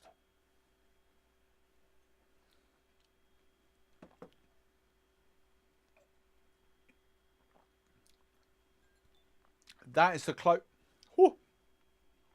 That is the closest I've got. Gunpowder proof, sugar, Demerara sugar, and chocolate bitters. So if you've got the gunpowder proof, you just need decent chocolate bitters and sugar. But you know, that's lovely to drink. Right, let's go back through use gunpowder. I saw that one. Right. Know that part's finished off. Know that part's finished. I'm off. See. What? See you, Neil. I don't know what that means. I'm calling Smith & Cross police. This cannot be accepted. Smith & Cross, it's dull. Smith & Cross. I should be patriotic. It's in London. It's a UK brand of Jamaican rum. I get they import Jamaican rum and then blend it in London. I get that. I should be patriotic. I'm here to tell you that after the Jamaican rabbit hole that I've been down recently, Smith & Cross is like, yeah, it's all right. It's all right. It's not, well, no, that's terrible. It's not terrible, but it's not exceptional either. There are some exceptional Jamaican rums behind me. Exceptional. And that's, I'm going to loosely classify myself as a novice. You know, I've gone down this route. I thought I knew rum. I been drinking rum all my life. I've educated myself. I'm sorry, I just realised my Discord is going mental, and I've just kind of sat it there. That's all right. Yeah, it's all right. It's all right. Right, Wendy, use 5+5. Sherry.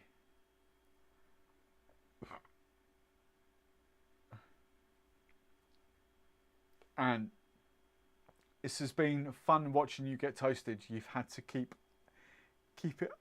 What? You've had to keep it so light in the last many weeks. Okay. My cork isn't properly classic. No. Hey, look. I don't know who was that. That was Ken. That was proper Ken. Look, Ken. That's what we're talking about. Can you see that? That Ken. I don't know which one it is now. Ken. No, look. That's what we're talking about, Ken. The Pusser's corks. I love the Pusser's rum, but the corks. There's a bit of an issue going on with the corks at the moment. So yeah, that's what I'm talking about, young Ken. See, you coming at me thinking I'm a bit tipsy, but I've got valid reasons for what I'm saying. Look, that's yeah.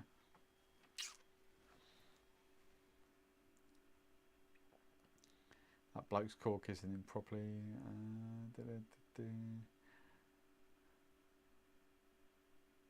Right, where do we go? Stop acting surprised when I'm right, Trevor. I'm kind of a big deal. Who's acting surprised? Hang on, this is Trevor. Look, I'm kind of a big deal in Canada. Trevor, I'm kind of a big deal in like my village. For the people that know me. The bloke's cork. I haven't had a sip yet. Right, any constructive banter going on here, or are we just ripping the piss for no apparent reason? Your Smith and Cross has to be different over there. I generally look right. This is, and I'm gonna have some water here now. Oh.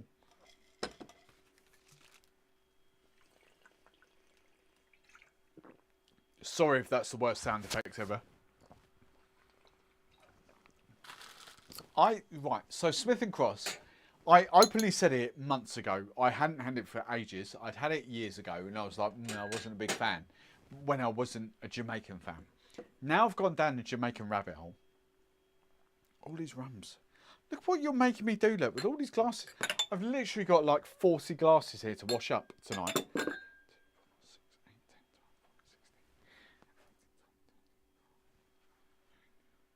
All right, 33 glasses to wash up tonight. Right, Smith and Cross. Right.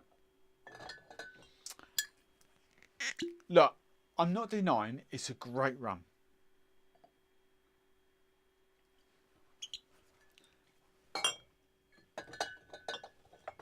Smith and Cross. It's a great rum. 57% ABV, Jamaican blend. It's made in London. It's It's essentially a UK rum.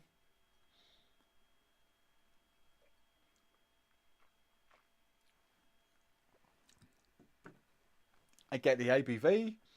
I get banana vibes off it. Do I get that funk hogo off it? Not really. And to answer the question, it's a different rum. No, because it's made here and exported to.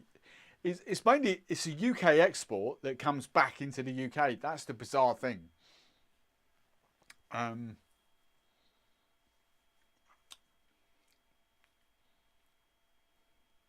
It's all right. You know, it's not brilliant. It's all right. It's all right. How can I don't know even what to compare it to. You know, for the price, like I'll be brutally honest, right? Oh, Jesus, I put that shelf to it. For the price, I'll be brutally not that one. For the price point, I'll be brutally honest. I have to compare it to those two. Because for the price I pay, I have to compare it to Appleton for Worthy, which is a lower ABV, and Appleton 8. They're both lower ABVs. I'm looking at maybe that one. What's that? 57%. I've got 53 from the Secret Distillery, boutique. So not the pineapple forward one. I mean, just on the nose alone, there's more. I don't know what you want from the Smith & Cross. If you want the funk, the hogo, that there's more. There's 10 times more coming off that than what there is the Smith & Cross.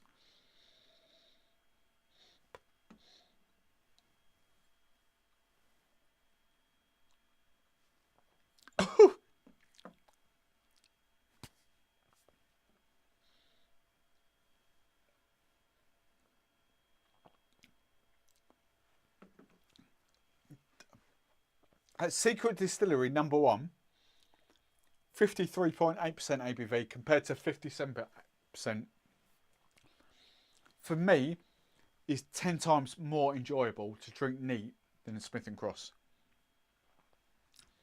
And I know these 45%, 57%. There's not the alcohol ABV to compare them. I get that,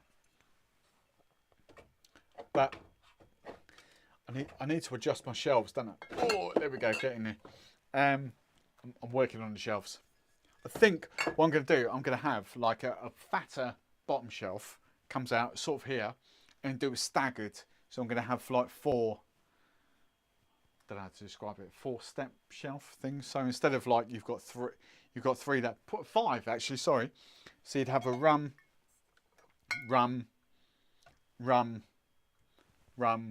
you might even get 6 rum there. So that's what I'm working on over the next sort of month or so. But yeah, Smith & Cross, it's all right. Look, don't get me wrong, it's all right. It's not a terrible rum. I mean, Barman's. What, you want to taste something? You want to taste this?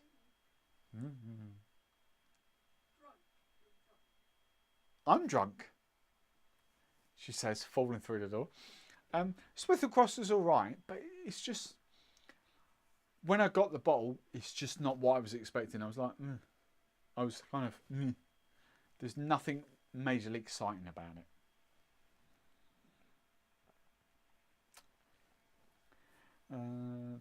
Sorry, I'm reading the comments now. Right, hang on. Wait. So, I think I need to scroll back here. So I've seen that. Smith & Cross has to be different over there. So that's what I saw.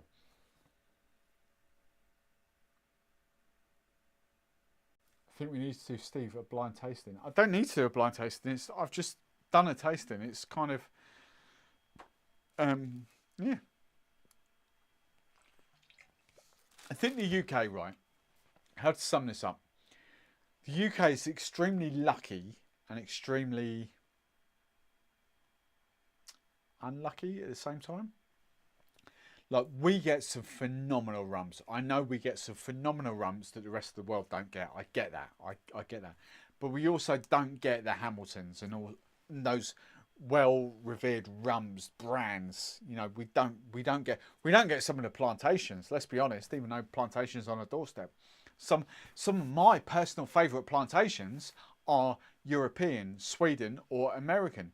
You know, I did like the plantation releases that we got here in the UK last time, but you know what? The plantation releases that got released in Sweden and supposedly Canada. I don't know whether Trevor got to the bottom of that, but the Canada release, the Irish cask stout release was phenomenal, really, really good, better than the Oloroso cask that we got in the UK.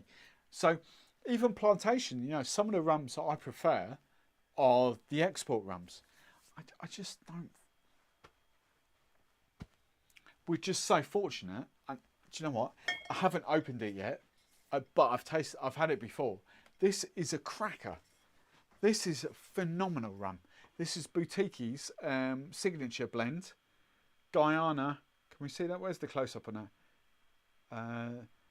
Blend number 2, elegant dried fruits, blended rum. I think it's there somewhere, isn't it? Yeah. Jamaica and Guyana. This rum here, at 42% ABV, this rum is a banger. An absolute banger. And it will get cranked out in the video sometime soon. But 42% is so good. We are extremely lucky in the UK to get those sort of things. But I don't know. This is what I mean. So the Hamden I had before the Appleton 8-year-old, and before the rum bars. So I literally had, I think, those 3. And now that I've added to it, I'm like, even the Hamden's quite subtle for me compared to some of the rums I've got behind me. So it's not that they're different, it's just that we get different rums.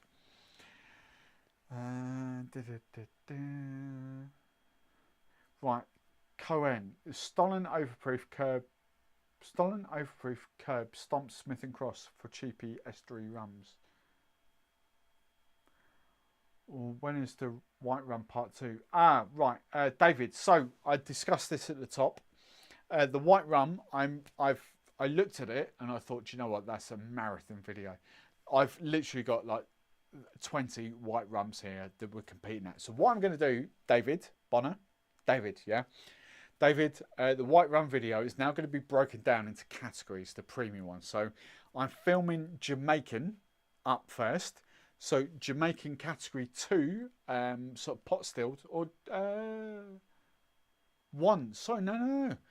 Category 1, what have I called it? I think I've called it 1B. Sorry, I've got an old printout here. I think I've called it Jamaican category 1B. So it's kind of the lighter pot stilled Jamaican rums. So I've got 4 Jamaican whites going head to head. Then we're going to do a category 2 white rum, so blended lightly aged white rums. And then I'm going to do a column still lightly aged. So to bring that all into perspective, there is no point me comparing Plantation 3 Stars with Flor de Carne with these two. It's just not a fair fight. So I'm going to break these down. I'm going to compare those two. Then I'm going to compare those two. And then I'm going to compare Flor de Carne with something else. So there's going to be lots of white rum. I've got properly. I quite like my white rums. So yeah, it's going to be. It's not a part 2. It's a part 2 A, B, C, D, and E. I think I said 4 then, but I must have missed the letter. A, B. Did I? Well, I don't know what I said. A, B, C, D, and E. I said 5. I don't know whether that's 5, but I've got 4 in my head. I won't lie. I'm a little bit tipsy now. This is the tipsiest I've been shooting one of these. I'm not properly gone, but I'm a little bit kind of there. I can see it's 11 o'clock. It's the Super Bowl's at 11:30, isn't it? That's fine. Trevor, there's a mass. Oh, hang on. I've missed a conversation here.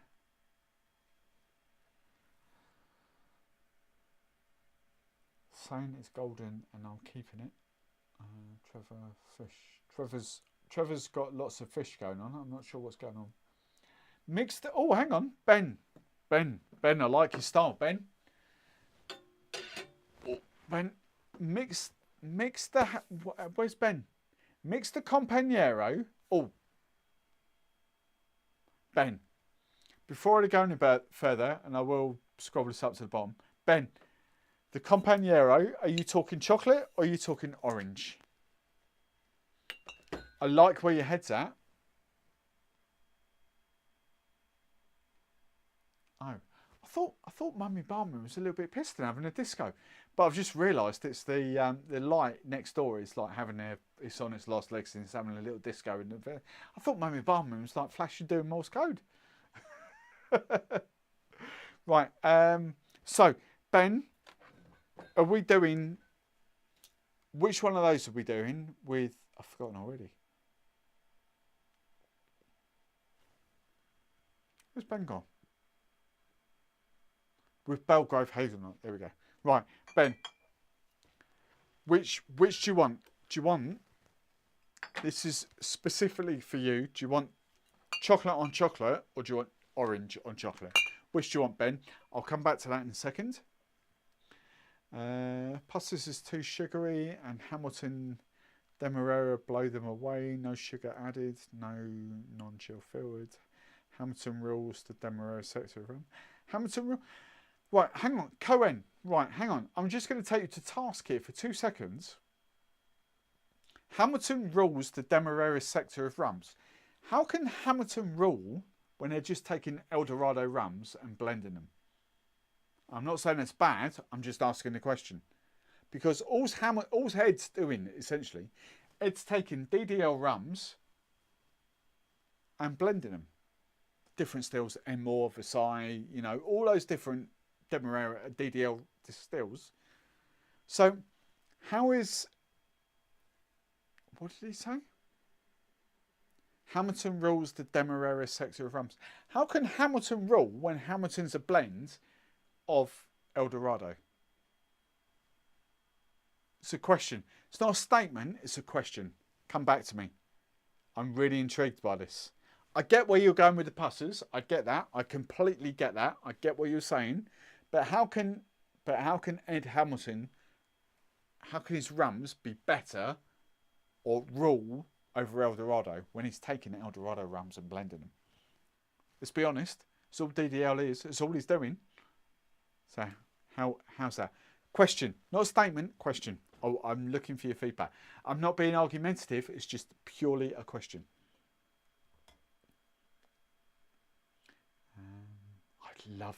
That said, I would love to get some of the Hamilton rums over it. I would absolutely love, because I've heard such great things about them.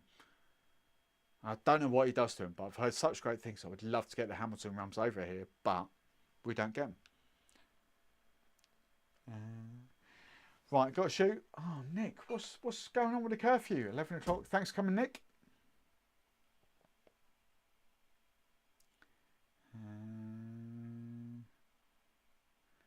Oh, hang on. Oh, there seems to be some arguments going on here. I don't know whether I've caught on. Trevor's put there's a massive, capital letters, problem with Hamilton. However, Smith & Cross is distilled in Hampden. It may be distilled in Hampden, but it's very much... it's very much a London rum. It's very much a UK rum. Smith & Cross Jamaica contains only Wedderburn and Plummer pot still distillates, famous for their notes of exotic fruits and spice. Incomparable complexity of the rum delivers tour de force. Look at that, tour de force. Tour de force of flavour that historically made it cornerstone of their classic rum drinks. We have chosen not to chill filter this spirit in order to retain its full flavour.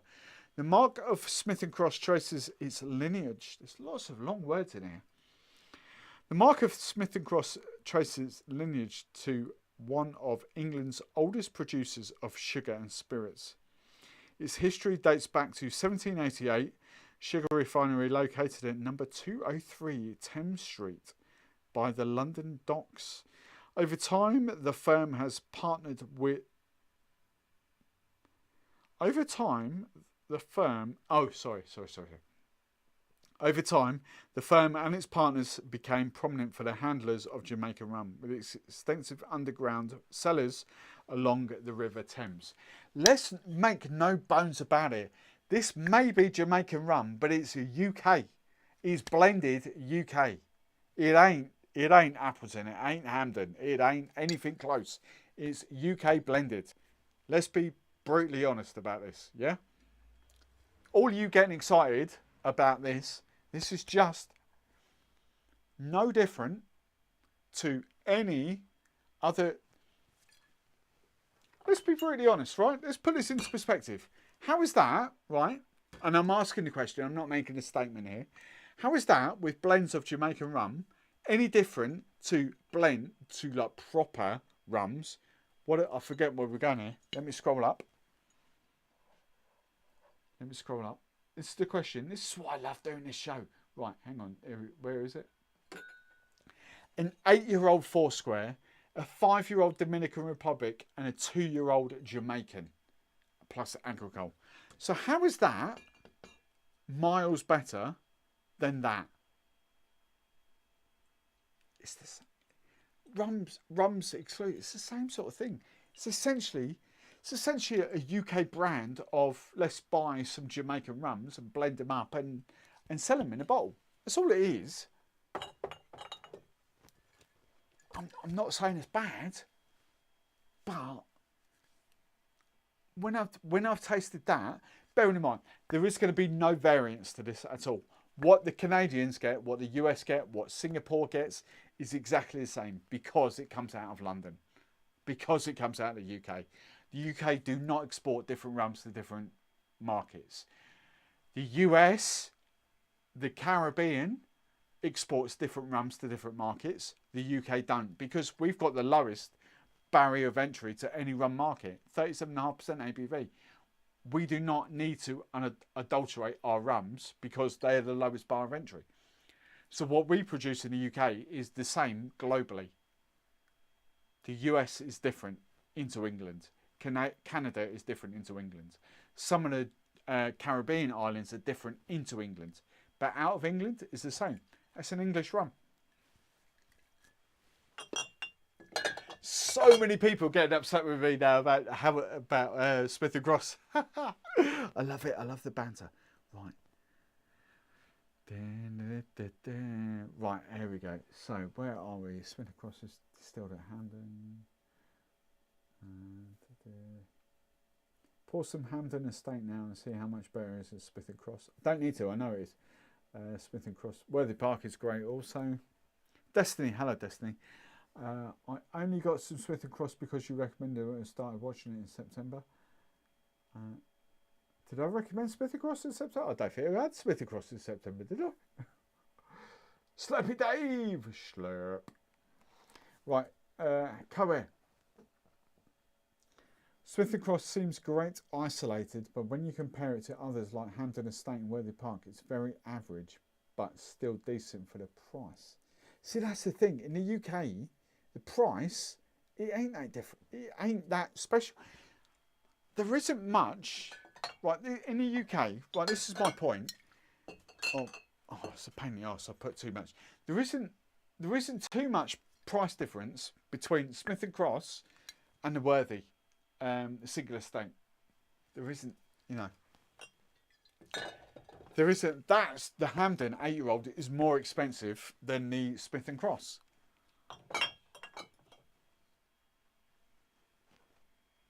I'm just trying to debunk this for lower entry level rum people. Let's be honest. What's water? My WhatsApp's gone mental, my Instagram's gone mental, my Discord's gone mental. Sorry. Where do we get to? We got Smith & Cross. Correct. I got Martin Cake, 14-year-old Worthy car strength single rum from K&L here in LA. It's fantastic. Don't know what that is. Florida Rum Society is great also. Yes, this Florida Rum Society do some great stuff, I have to say.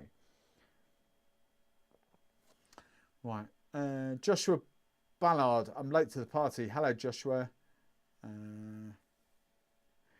Hampden Overproof. See, this is the rum that I've heard good things about, the Hampden Overproof. I haven't got it. It's quite hard to get in the UK. But I've heard a lot of good things about the Hampden Overproof. And I'm going to try and get some for that. Vino. Hang on. Question, Claire. Where are we meeting for Valentine's Day tomorrow, Steve? I don't know, Claire. Where are we meeting? I've got to shoot some video. Is it Valentine's? Is it the 13th? I've had a shocker, innit? 14th is tomorrow. I'm filming tomorrow, so I'll be here. Sorry, Claire. Vino, 60-second cocktail. Steve, what do you have in the way of Puerto Rican Dominican rums? So, really sorry, Vino. Dominican Republic. Barcello, just the entry-level Barcellos. I've got the what's it called? Platinum or Platinum? Yeah, Platinum and the Gran Añejo from Dominican. And what was the other one he said? Dominican. Ah, Dominican. Bacardi, surely. Where depends where Bacardi's actually distilled. Because each one would be surely Dominican, isn't they? I don't actually know where it's distilled.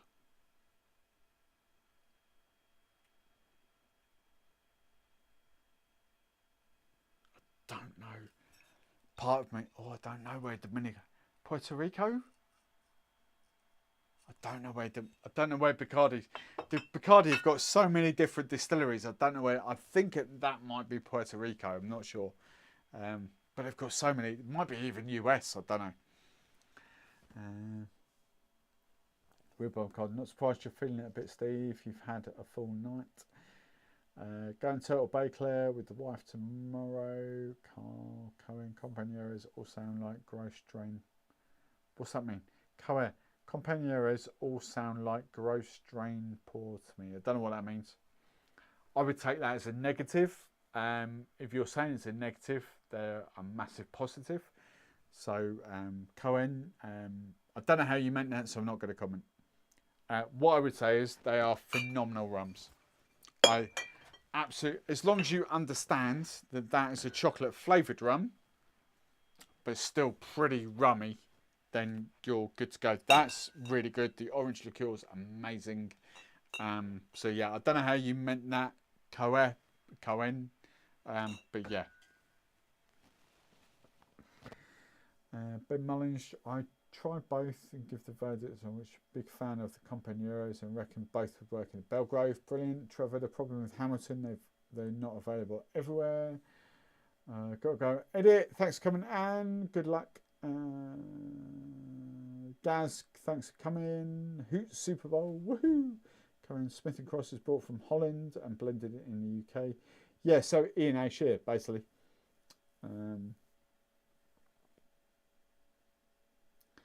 There is no proof that it's 100% Hampden Estate sourced rum.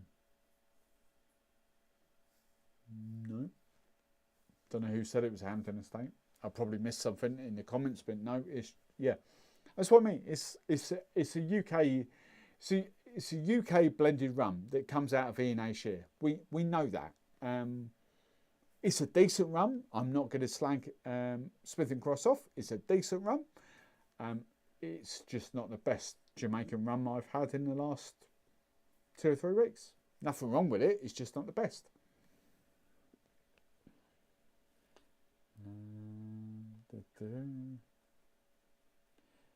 Bacardi's also distilled in Mexico. Yeah, I reckon Bacardi's probably distilled all worldwide. To be fair, I don't know. I know there's a big one in Puerto Rico. I'm pretty sure there's one in the US. Obviously one in Mexico. I'm pretty sure there's probably something blended in the UK. To be fair as well, but I don't know. Don Q, Kate. Oh, Kate. Don Q. See, Kate. Don Q is Puerto Rico. See, I've not gone down to Puerto Rico. I'm not that impressed with Barcello. That said, Kate, whoa, stop. Kate, calm down. That said, I have had the Barcello, the next one up, the shorter, squatter, dumpier bottle. That Barcello is quite nice. These are all right. They're fine. They're absolutely fine rums. They're just not. How can I put it? They're just like, ooh, they're not like that. They're just like decent, adequate white and gold rums. But I haven't gone down. I think I can't even think of what it is. Maybe Añejo. No, it can't be because that's the Grand Añejo. I don't know what the shorter squatter Barcello is, but I've had that. That has been my only other Dominican Republic rum. That's been the only one I've had. So. Don Q is starting to finally gain some traction here in the States. Coquito, sherry cask. Wait, hang on. So Cohen. Hang on. Cohen. Right, I'm going to take you to task here for a second because you seem quite knowledgeable. So you're coming out with your big bold statements, Cohen. I'm going to take you to task here. Panama Pacifico. Right. Okay. Bear with me. I'm not having a go. I'm just taking you to task. I'm gonna ask you to justify. Panama Pacific, right? I've tasted a few of their rums. I love their rums. They're Panamanian rums. How are you comparing Panamanian rums to rums from Dominican Republic? I keep wanting to say Dictador. How are you comparing? It's like comparing, I don't know. It's like comparing Barbados to Jamaica. It's like comparing Venezuela to Guyana. How can you say? And this is a question. This is not an argument. It's a question. How can you compare Panama rums to Dominican Republic? I keep wanting to say Dictador, Diplomatico. How can you compare Dominican Republic rums to Panamanian rums? Purely question, inquisitive question. I want to know the answer to that, because that's quite intriguing. I get it. I get what you're saying. I personally, now that I've gone down this rum route, I'm personally preferring Dorleys to Flor de Cana, but that's Nicaragua and Barbados. So I can't compare them. Do you get what I'm saying? I'm quite intrigued by this. Go on, Cohen. So Cohen. I'm assuming I'm saying your name right, by the way. Belize and Panama make better Spanish style of rums than Puerto Rico or the DR. Okay, but that's generalising. You know, it's like saying Foursquare might make better rums than. Sorry, but WYRD, West Indian Rum Distillery, Barbados. You know, it's generalising. It's like, sorry, I'm not having a go. I'm just inquisitive, because I'm on this rum journey like most of the other people watching. I'm really inquisitive about like what's going on here. So,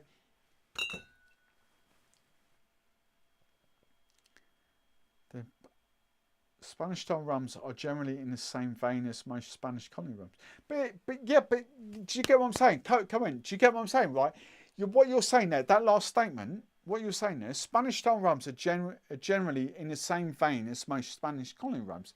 That's like saying Barbados rums are the same as Jamaican rums. They're completely different. Completely and utterly different. You know, even a newbie to rum, I would give, I don't know why I'm pointing to that, I would give the Dorley's 5-year-old and, I don't know, a Jamaican, all right, it's 3 years different. I would give an Appleton 8-year-old and a Dorley's 5-year-old, and I'd be pretty damn confident that someone's going to taste the difference. Both English styles of rum, yeah, all right, you could argue 3 years aging difference, but they're very, very different rums. Very different rums. Jamaican versus Barbados. English style, but very different. Yeah? Do you get what I'm saying? I'm not trying to be argumentative, but I kind of want to know why. Why are they better? Because at the end of the day, they are English styles of rum. You're comparing, what are you comparing? You're comparing Panamanian to I was going to say Diplomatico again, to the Dominican Republic, but why? They're completely different. They're chalk and cheese, but I want to get to the crux. Why? Why are they better? Why? That's what I want to know from you. Because you seem quite knowledgeable, so I want to get that out of you.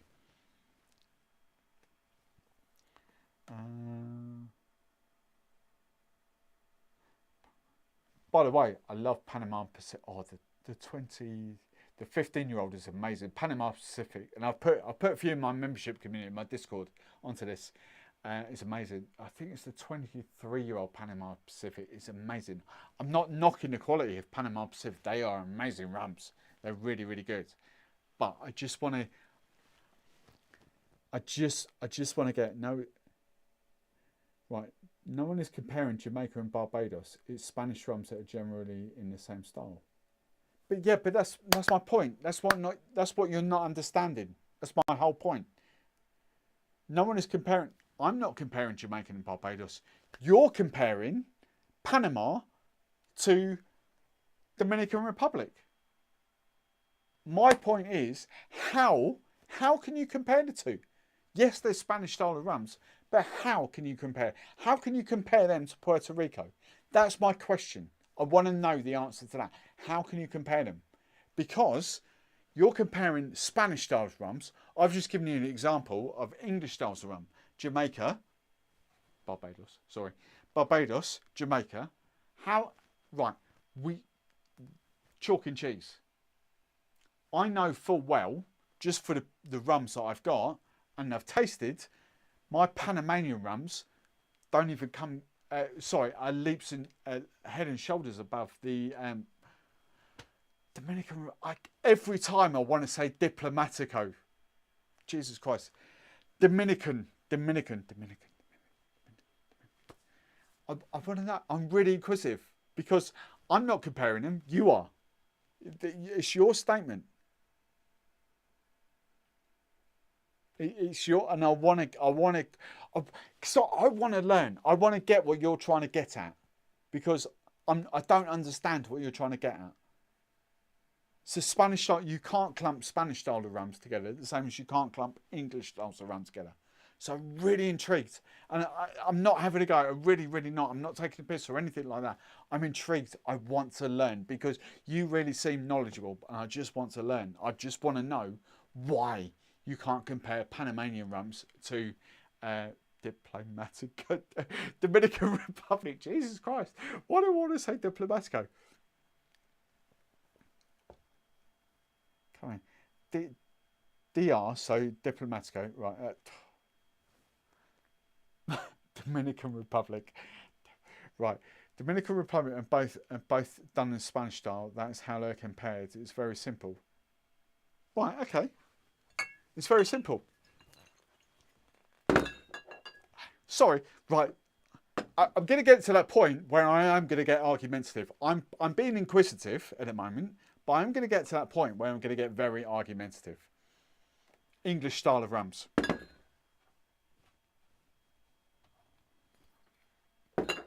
English styles of rum. Are you telling me that El Dorado, DDL, Demerara, Guyana can be compared to Barbados, can be compared to Jamaica? Your last statement, I'm really, really sorry. I really don't mean to do this, but I have to. I have to. You've said it and I have to. Dominican Republic and Panama are both done in the Spanish style. That is how they compared. It's very simple. English style, English style, English style. Do you get what I'm getting at? I'm not trying to be funny. I'm not trying to belittle you or anything. I'm just inquisitive. I want to know if you're comparing Spanish styles, how? Because there's three very, very different English styles of rum there. They're English. How? I want you to back it up. I want you to come out of this being the hero. I want you to come and give me a nugget that's like, right, I get you. So I'm really intrigued. No one is speaking about British rums other than you. No, I'm not. You're... Count to 10. Count to 10.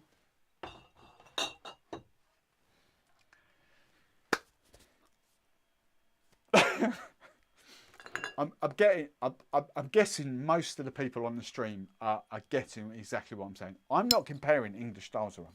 You're comparing Spanish styles of rum. But I'm giving you the example, and that most people understand. Spanish styles of rum cannot... Right, hang on. Let's do this in Spanish. Let's do this. Right, okay. Let's do this. Let's pack away. Let's do this. Spanish styles of rum. Everything's just blown up on my phone. Right, let's just compare this. Spanish styles of rum. Santiago to Cuba. Cuba. Let's go for the añejo. Cuba. Chalk and cheese. Spanish. We're still sticking on Spanish. What we got at the 8s? Woohoo! Oh, we could go one further. Oh, hang on. Whoa. We could go another step further here.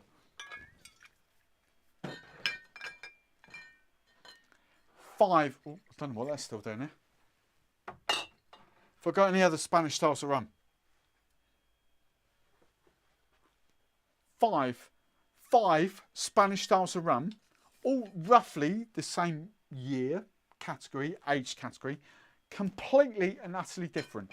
I would not even put those two in the same bracket. Florida County 7, Havana 7. Not a chance. Completely different again. All right, Puerto Rico. Ron Cube. Oh my God. This is my whole point. You know, this is what I'm trying to get through to you. I want you. You're making the statements, and I'm not arguing. I just want you to clarify your statement. I just want to know why. Why cannot the Panamanian be compared to the Dominican Republic? I want to know why. Why not? I want you to educate me, because 5 Spanish styles of rum there, completely and utterly different. Completely and utterly different.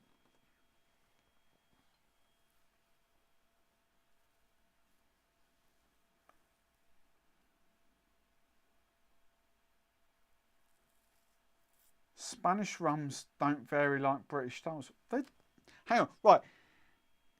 Hang on, right. So, Spanish rums don't vary like British styles. They do. They massively do. Those two, Nicaragua and Cuba, massively different. Massive. The gulf between those two is huge. Let alone the gulf between those two Cuban rums, Santiago and Ron Cube, massively different. I mean, Puerto Rico, but you can't even look. I've done 2 or 3 videos on this now, and they are. I mean, Bacardi was originally kind of Cuban, but not now. We know that. So you're saying they don't vary? They do. Of course they do. Every island, every Spanish Caribbean island produces a different rum. And just to say you can use one Spanish style rum in another, you can't. Like, it's just insane. It's sorry, I really don't. Look, Ken, Coe, look. Those are all column still Spanish rums done in the same style. Yeah, of course they are. Spanish style rums are pretty much column stilled. We get that. But the Florida County 7-year-old tastes absolutely nothing. Nicaragua versus Cuba, nothing even remotely close. Nothing remotely close about them. That's without getting into these two. You know, it's just... I want to get the point that you're driving at. I really do. I don't think you've made the point. I just really want you to make that point. And I'm really sorry for everyone else, but I get what you're trying. I want you to educate me as much as I because I'm on this journey. I'm learning. I'm not trying to be the knowledge. I'm just trying to tell you that you've got 2 Spanish style rums there that flipping hell, you know, they're just like they're polar apart, absolutely polar apart, you know.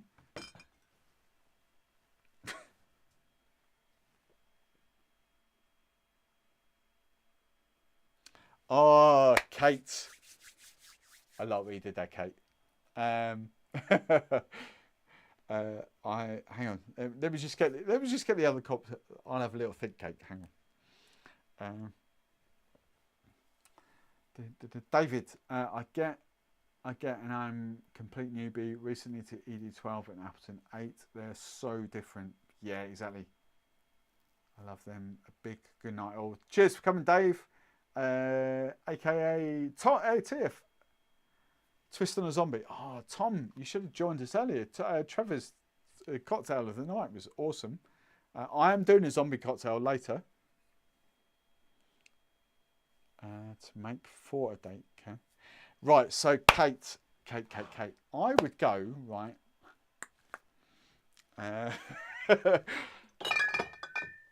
Kate, have you got a hot date tomorrow? Hang on, it's tomorrow? Yeah, it's tomorrow, isn't it? What would I do for a hot date? I would do, I don't know.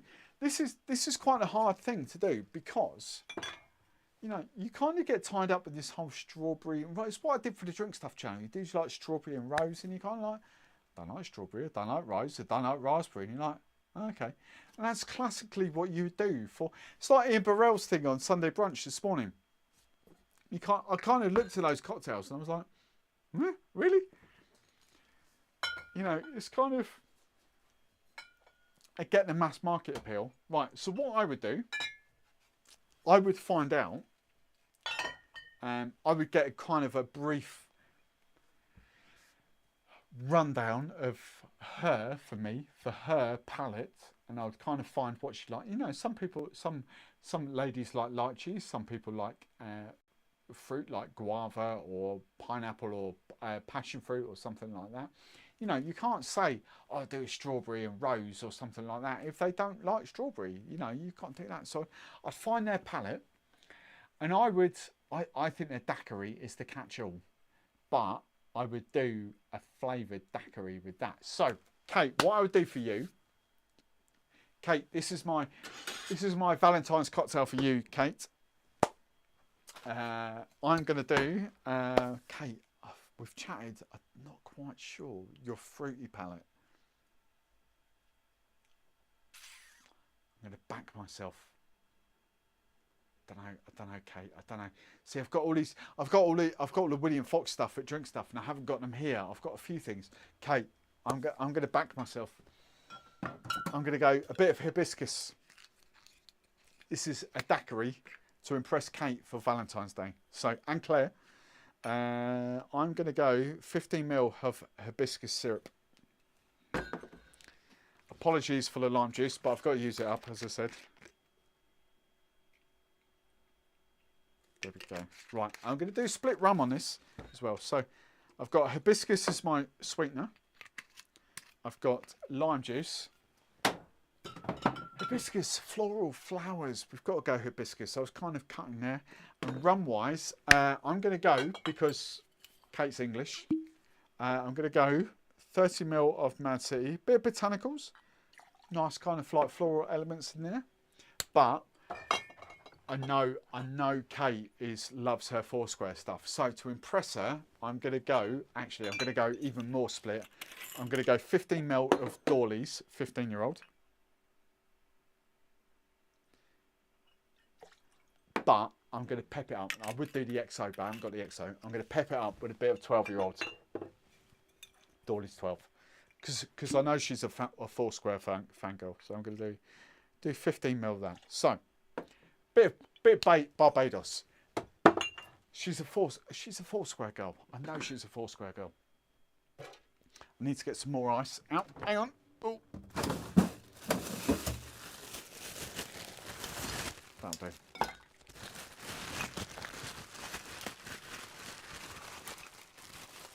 Oh, that'll do. That'll do. If you were here in person, Kate, I would go a bit of an extra effort for the ice. I would. I won't lie. Where's my shaker? There it is. Oh, no, let's get a new shaker. Hang on, I'm 2 shakers down. Don't know where the other shaker is. 1, 2. I've lost the cocktail shaker somewhere. Where's the other cocktail shaker? I'm here. I'm still here. I'll give Kate the face. What? Whoa, Vino. Don't start that malarkey. Vino, thank you very much, but don't start that malarkey. Right. Here we go. We would double strain.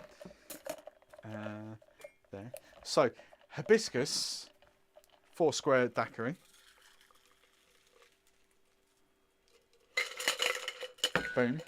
And what we'd probably do, I haven't got any here, I don't think. I've got some sort of raspberries. I've got some kind of like freeze-dried raspberries.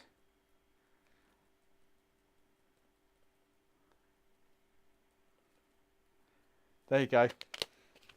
And I will probably give you a close-up on, yeah, because you can't see that there, can you? You can't see that there. Kate. This is what I do, look. Can you see that, look? Can you see? There you go, see, look. Hibiscus.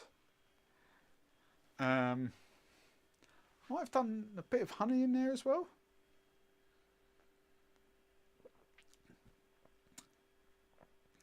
Kate, that's pretty damn good.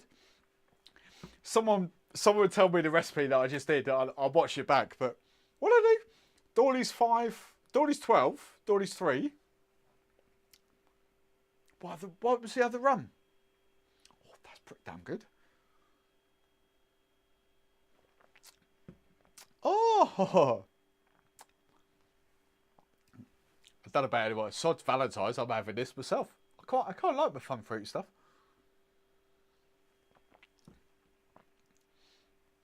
Right, where do we go? Okay, break out your fine sipping rums. If your date don't like it, you should be on the other date. Just make something that you can make a big batch of, keep going. People defending Spanish style of rum is a good laugh. It's like defending Smith and Cross at high end. Oh, Cohen, look, I'm not going to go back to this. I'm going to give you one last shout. Cohen, look, I'm not attacking you, Cohen. I'm trying to get you to justify it because I want to learn from you, Cohen. I want to learn. I want to know why you personally don't classify Panamanian rum in the same class as Dominican Republic. Two Spanish styles of rum. I want you to tell me why you can't compare them. That's all I'm trying to do. I'm trying to kind of get that out of you. Okay. That's all I'm trying to do. I'm not trying to make fun of you or anything like that. I've learnt so much in the last 8. Where are we? I don't even know like how long. 8 months or so now. That's blown my little mind. But you know, and I openly and honestly, I started my whole rum journey doing the whole video about English, French and Spanish style rums. And now as I get deeper into that journey, I'm like, Jesus Christ, you can't even compare English to English, let alone Spanish to English. You know, there's like five or six different categories within English styles of rum. You know, how can you compare English to English and Spanish to Spanish? That's all I'm trying to get out of you, Ken. Okay. Sorry. Cohen. That's all I'm trying to get out of you. I want to know why. The big word, why. Panamanian versus Dominican Republic. Why? Why can't you compare them? That's all I'm saying. Where